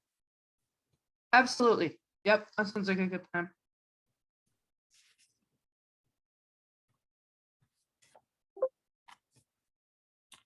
Lot of record, any comments? Lee, have some notes? I had a note or a I'm comment. sorry, Larry. That's right. It's easy to get Lee and myself mixed up. When we says for this code for a lot of record, are we talking about when the city initially enacted its first zoning ordinance in 1949, or the adoption of this uniform development code? What's your intent?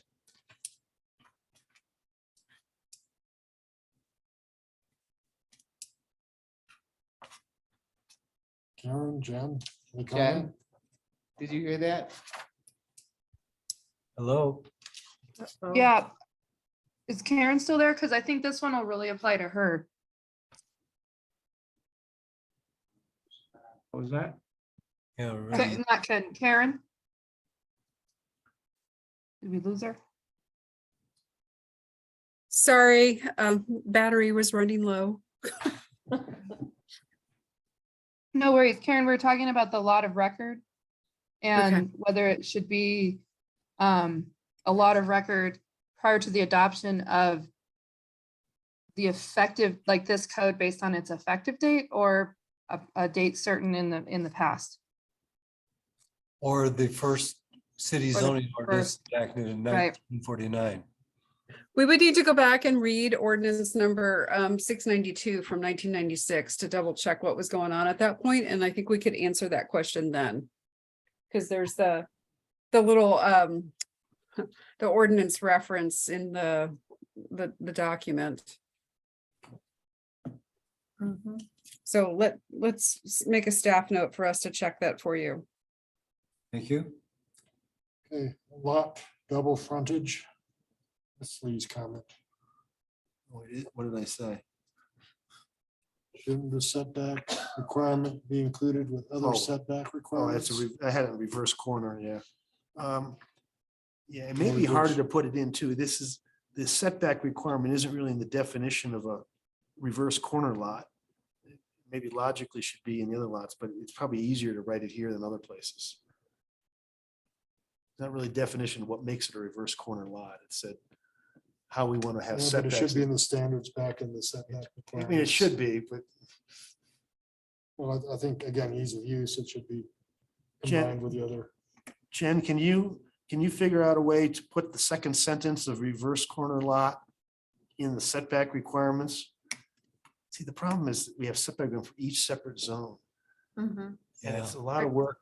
If it shouldn't be here in the definition of reverse corner lot, but it's a lot of work to do something else. 'Cause Okay. Each district has a frontage requirement. This Good is to know. actually an issue for staff, the way this is currently written and applied here in Woodland Park. And I'm comfortable with definitions of front lot or front yard, side yards, rear yards. If you want to define double frontage lots, corner lots, lots with 3 frontages, that's fine. That's actually somewhat helpful. The issue comes in terms of exactly what we were talking about, Lee. How do you apply setbacks to these particular lots? And Dave and I have had this conversation on multiple occasions, and our setbacks talk about front, side, and rear setbacks. But rather than a front setback, it would actually be helpful if it was a side, or I'm sorry, a street setback or a road setback. So anytime that you've got a side of the lot that is touching a right of way, you apply that street setback. That would be a staff preference, and I can come up with some illustrations and explain that in more detail. Probably better with pictures than watching my hands wiggle in the air on the screen.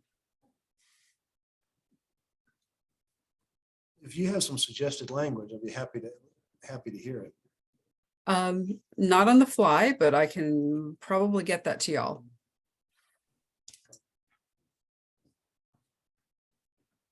I'm writing a note, bring language. Low profile sign, don't see any written comments on the list. Takes us to page 20 and our first M. Manual changeable copy sign.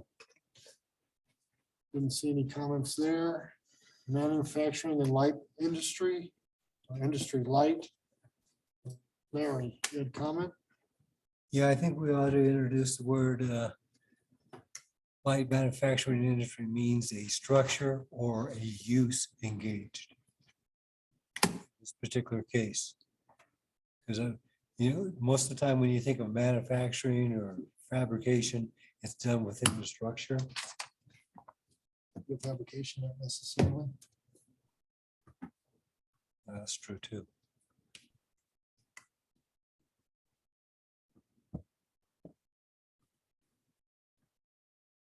I think, maybe just by using the word use, that already includes structure, so never mind. Yep. And they're standard, so let's move those to another place. Funny thing about our zoning code, we talk about manufacturing and industrial light, but we don't talk about heavy. Not that I'm aware of. I think the reason we don't talk about heavy is because we don't want any. That's exactly the reason. I just wanted to hear you say that. Just curious. Do we need language explicitly defining something that manufacturing that doesn't fall within light We seem is to do that. is with- prescribed? We Is that, seem to do that with medical marijuana quite a bit. We talk you know, about. I'm not use, gonna we touch the don't medical want, but we- marijuana. we People define the made a hell out of it. career out of writing that section. I'm not gonna mess with it. I'm just curious, why does it have to, why does it state that it doesn't use water in the manufacturing? Because we have very limited water within the city of Woodland Park. So trying to think of somebody that would be a heavy water user. That's probably not going to be a good fit for our community, given everything else that we want to support. So I think that's largely a policy decision that shows up within the definition. Bitcoin processing or Bitcoin mining is one that takes a lot of water. Hmm. Kind of an odd use, but It uses a lot of computer processing, generates a lot of heat. Yep. Consumes a lot Lot of of heat. electricity. So Yeah. maybe it's a cooling process. I don't know. Which one? mhm, Bitcoin mining. Bitcoin? Yeah, it's power usage. I don't know if it's water, but They cool and a lot of air conditioning is power. Do we need a definition for manufacturing that's not light for the purpose we just discussed? well, I was just gonna say, a lot of times we will add manufacturing heavy and then just put it as dashes in the use table, so it's very clear that we have contemplated that use and that it is not a desired use in the city. I like the idea of not even mentioning it, Just leaving it out. just the way the policy has been. and we Well, just- that was why I asked the question. Should we have such a thing in? So can I play devil's advocate? If you don't put it in there, somebody's gonna come along down the road, just like STRs, and say it's not in the table, so it's an allowed use. If you put it in the table with the dashes, we've already thought about it, and we don't want it. And that's, It's probably not too hard to write something down. Manufacturing that's It is- not why. that does not satisfy the definition of manufacturing industry light It's something. that we have. is other manufacturing. And then other manufacturing is a category that's not allowed. Right, because you don't want loopholes and you don't want them coming to staff constantly. Well, it's not in here, so. Well, there's a provision in our code that also says when you have a use that's not specifically addressed, It's prohibited. it's prohibited, or then alternatively, there's a section dealing with, Maybe. find this something one- this is a similar to pretty, it. this is a, manufacturing is a huge category. We're saying certain things are allowed. It seems like you would like to say the rest is not. But then you, But technically, you're right. If it's not a permitted use, then it's not permitted, but. but. A few lines of text, let's simplify things. Let's Mhm. add a definition and address it on the use table. It's not permitted. It's not permitted. Yeah, I mean, we have a table that says those things that are not permitted, or those things that are prohibited. And there's So 7 or 8 of them. takes us to the broad category of marijuana and the associated definitions. Don't have any written comments on a list addressing any of the marijuana items. moving on. We're moving on, so. Medical care facility is our next. Well, there's the health services thing. Right, medical Above it, dental. I Do mean, you have a comment on that? it's just a question of why, I mean, no, it's all right, forget it. I'm good. Well, it just, I don't understand this establishment of providing support to the patients, the blood banks, oxygen, I get that. But it's like including the I mean, when you throw the fabrication in there, now you come to a manufacturing thing. Does that make sense?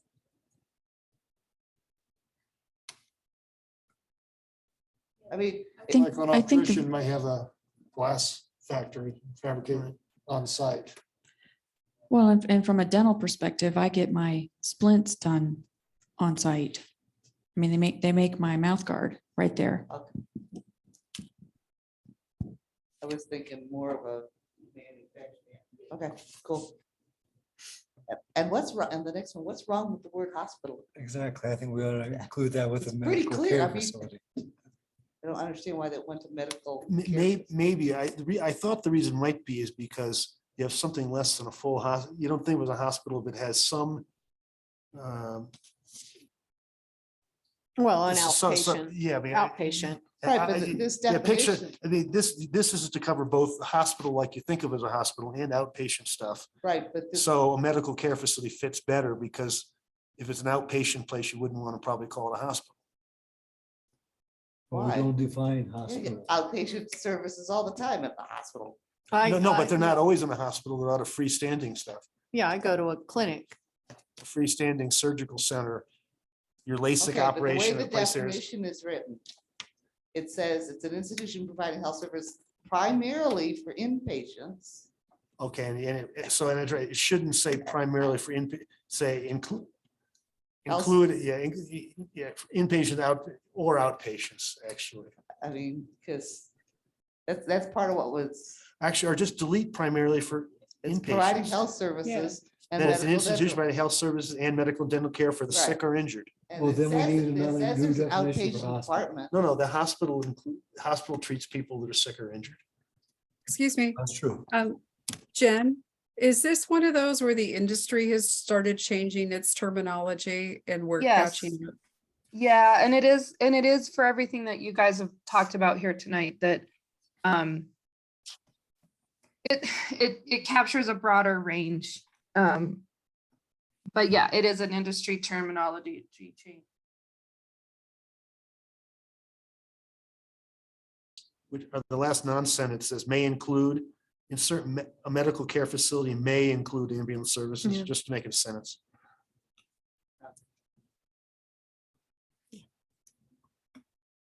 I'm sorry, where's the make? The last line of medical care facility has a non-sentence. It says Oh. may include ambulance services as an accessory use.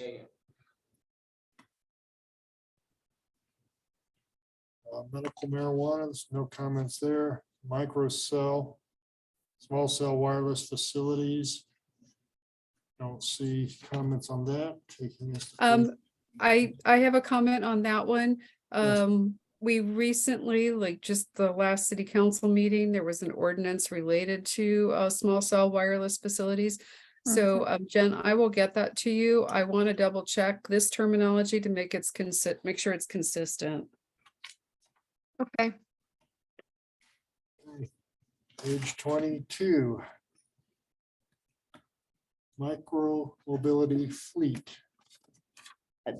Yeah, do we mean the fleet or, I think that means if you own a bunch of electric scooters. yeah, but that's not But not a. It's that's a not- business. I that's don't not know a- why you need the fleet. It's not a use. Yeah, I think you guys could eliminate that.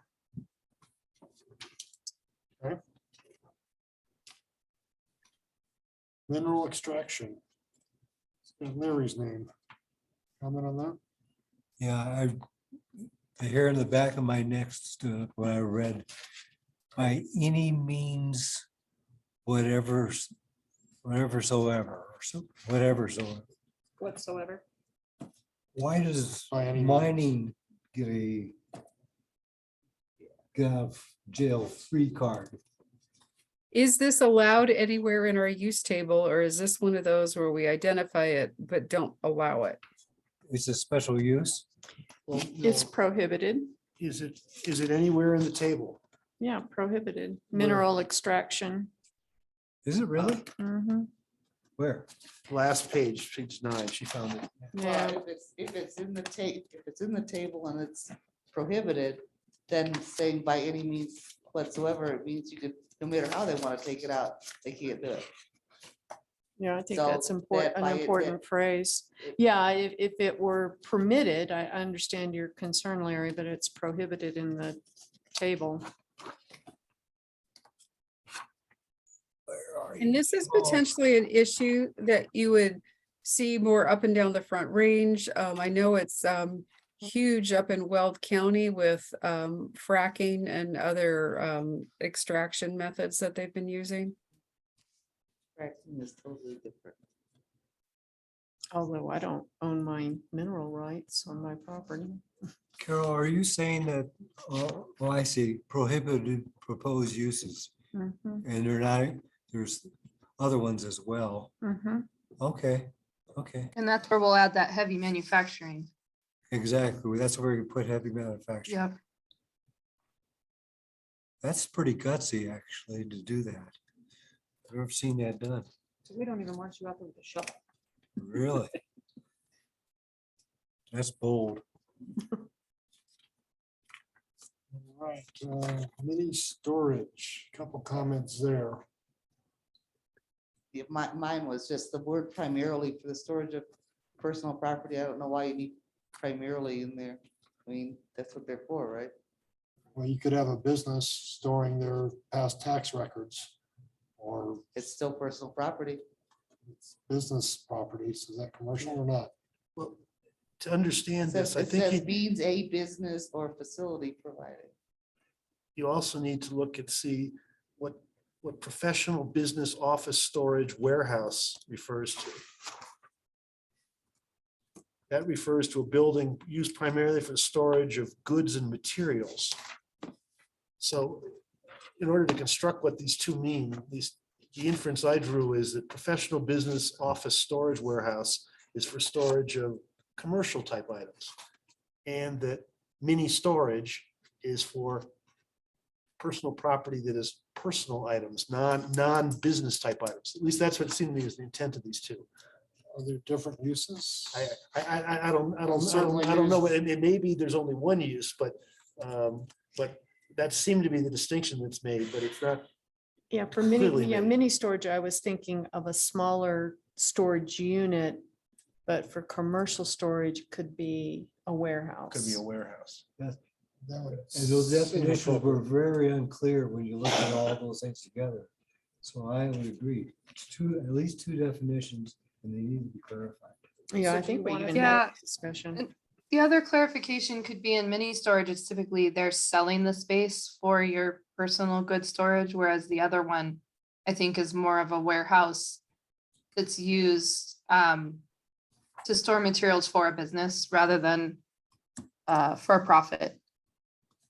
So are you It's suggesting easy splitting enough on the them? second one, professional business office storage warehouse expand little means a building used primarily for storage of goods, equipment, or in materials for businesses. Mhm. If that.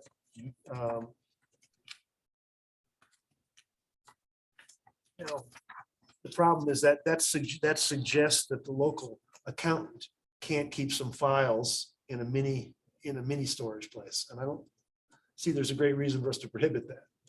No, Right? I mean,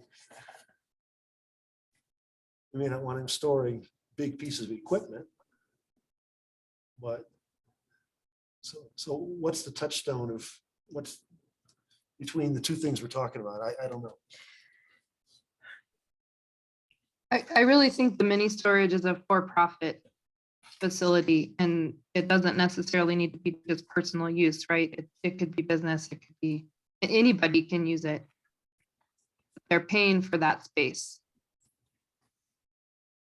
But a commercial operation may pay to rent storage. Sidewalk. for us. Correct. It just needs to be Our clarified. quilt guild rents a couple of units in a couple of places up here and it's a nonprofit, but it's not personal. It belongs to the guild. Is there a distinction that's trying to intended here for a small storage place versus a big storage place? Is that, I don't know the number, is that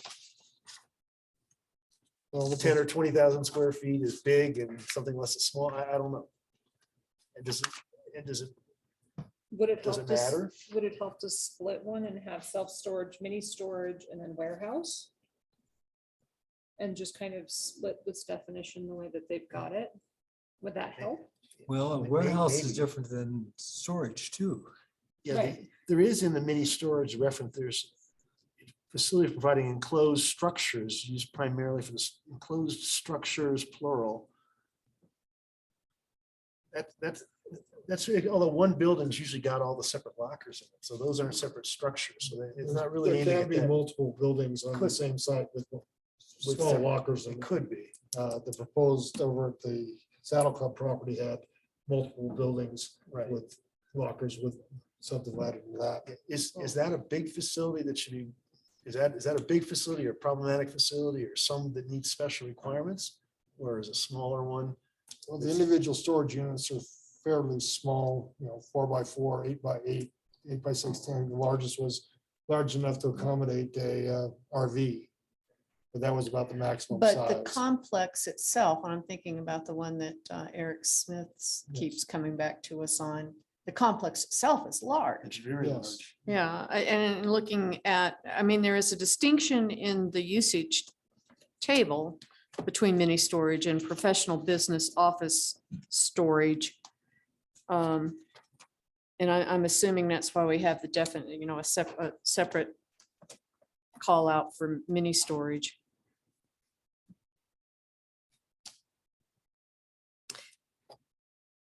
Well, it's clear, those things need to be clarified, because they're kind of gray, whether or not we're talking many. Yeah, if you recall, So- we did talk about that at the last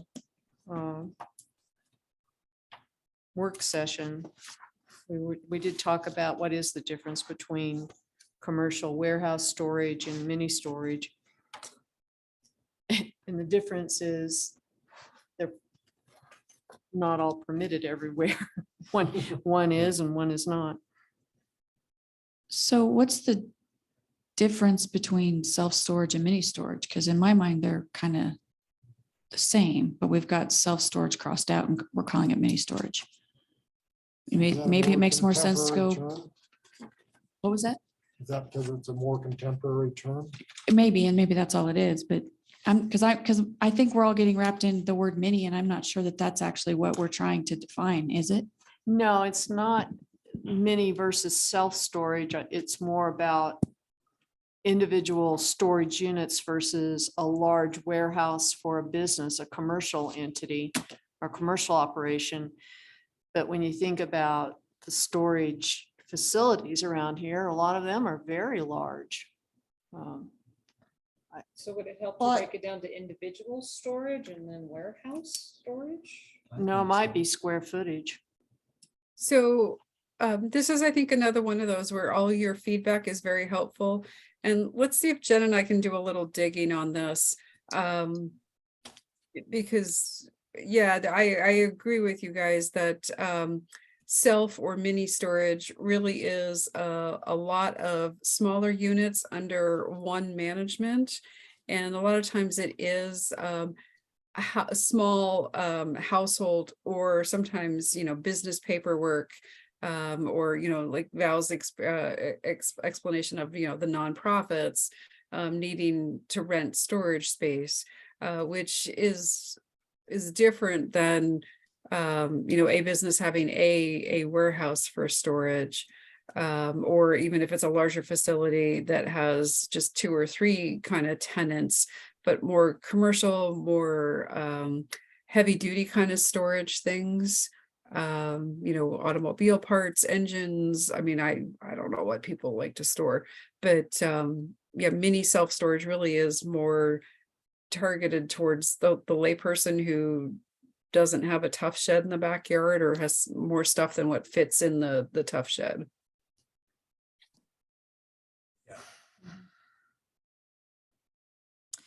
Well, the distinction for the usage table has professional storage warehouse permitted in heavy industrial, Yeah.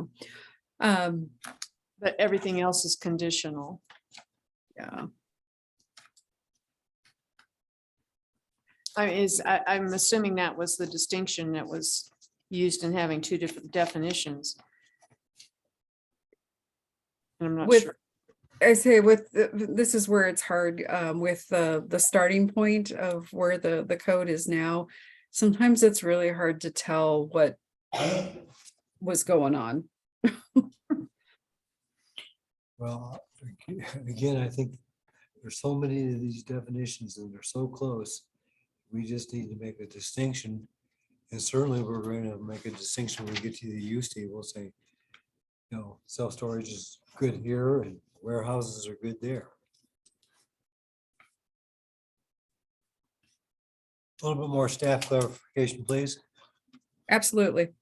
Gotcha. Takes us to mobile home park. I have no idea why I said what I did, so just ignore it. All three times though? Yeah, that was,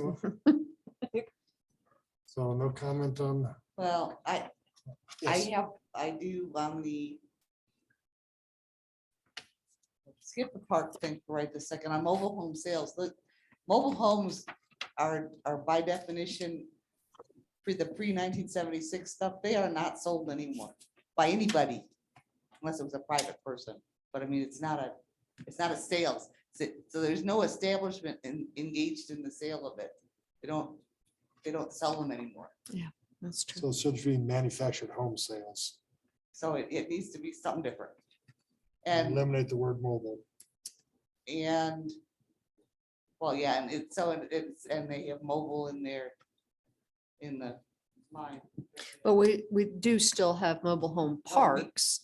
Yes, Yes. But the retail sales of the retail mobile sales homes is basically does not prohibited. exist. Right, okay, and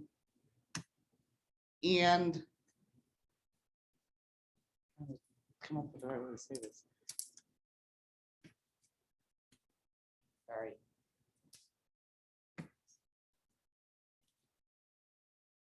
Oh, okay. Sorry, my head went out on this, on the other one. The other one's not too awful, but there's some definitions, and I have a reference here, and it's a reference to a different document that I don't have with me, page number, so I can't really say if I can reserve the right to ask, to look, make sure I didn't have anything, but that other sales thing is, and the same thing, any place you've got. Can't really see, because we do have a couple of mobile homes and parks in the city still, so. Okay. I don't know that you can not define it. No, we need to define mobile homes, but mobile home space. I mean, if somebody already, I mean, we already have something in places in the city that have some pre-1976. Yes, Oh, So we can't just say it doesn't exist. Right. but or there's not, on mobile home sales, there's not going to be So a, there's not gonna be sales. not commercial sales, not a lot displays, models Correct. and sites. So Right, we can eliminate mobile from right, that section and Right. refer it to as manufactured. Okay. Yeah. I think that's appropriate. Yeah. Mobile home space. well, again, I mean, in one of those lovely mobile home parks we have in town, they have spaces. Right, so I think we should keep So- that definition. Model home, next definition. No comments on that? I introduced bringing back the mobile home park permit. When you look at the mobile home park regulation, it talks about the issuance of the permit, so on and so forth. And I think it'd be good, I just go ahead and define that. It was defined in the mobile home. Mobile or mobile home park permit. Yeah. And it was one of the defined, it was one of the definitions in Wasn't 16 the section one that, 16. wasn't that the section that Mm. dealt with the, Larry, Yes, is that a mobile home park permit or a mobile home park license? that's a good question. I thought I said permit. It could say license. Well, and it could potentially do both, because I've Okay. seen that before. And that's typical from the era of what a lot of times the mobile home park regulations came from. That there was a permit issued with the siting of a mobile home park. Kind of like a conditional use permit, but it was specific to the mobile home park at a location. And then a lot of times there was an ongoing annual licensing fee that happened with a mobile home park. And that was a whole other thing administered a lot of times through a city clerk's office, where they paid, the operator of the park paid X amount of dollars per space on an annual basis to be able to continually operate the park. And those provisions also include provisions that said something to the effect that infectious diseases cannot leave the park. Yeah. I'm just being facetious. But there's something about diseases in annual reports. Yeah. Pretty arcane. There's a part of me that there was another change to one of those on the last review between Diamond and Bristolstone with the license type stuff. Why Yeah, am I thinking that? I don't know. I'd have to go back and look. I think it was with the city. It was well after Tamarack. I mean, Well, it had to do with allowing occupancy year round. right, and the one couldn't because their lines weren't very deep. enough. Right. But I don't, those are campgrounds versus, Yeah. Yeah, those are cute things. Almost, we're getting close. It's a So- mortuary? We were, I guess that was mobile home park, manufactured permits, et cetera. Mobile home space and no comments. Model home had no comments. I think it takes us to mortuary. There you go. We had one comment. Mary. That was just dealing with the licensing. It's just talked about again under funeral services. We spent an hour and a half talking about. Yes. Yeah, I think we can just remove mortuary in place of funeral services. So strike it. Yes. Last one, hopefully for the night, mural signs. Mr. Brown, you have No, some I just, comments. I'd actually say the same as a lot of side. I just, we've got to put them in the sign section or put them here and not put them both places. Just, I'm saying it's the same as a lot of the sign definitions. okay. And then it's not in the usage table, but I thought we needed to add a definition of mixed use. Yes. Oh, yeah. What are we gonna do with the definition? Where will we use it? It's actually in the Woodland Park overlay section, or the Woodland Station In station overlay. overlay. And it's, There's a reference to it, but it just sort of, I'm trying to remember now. It didn't seem like it had a whole.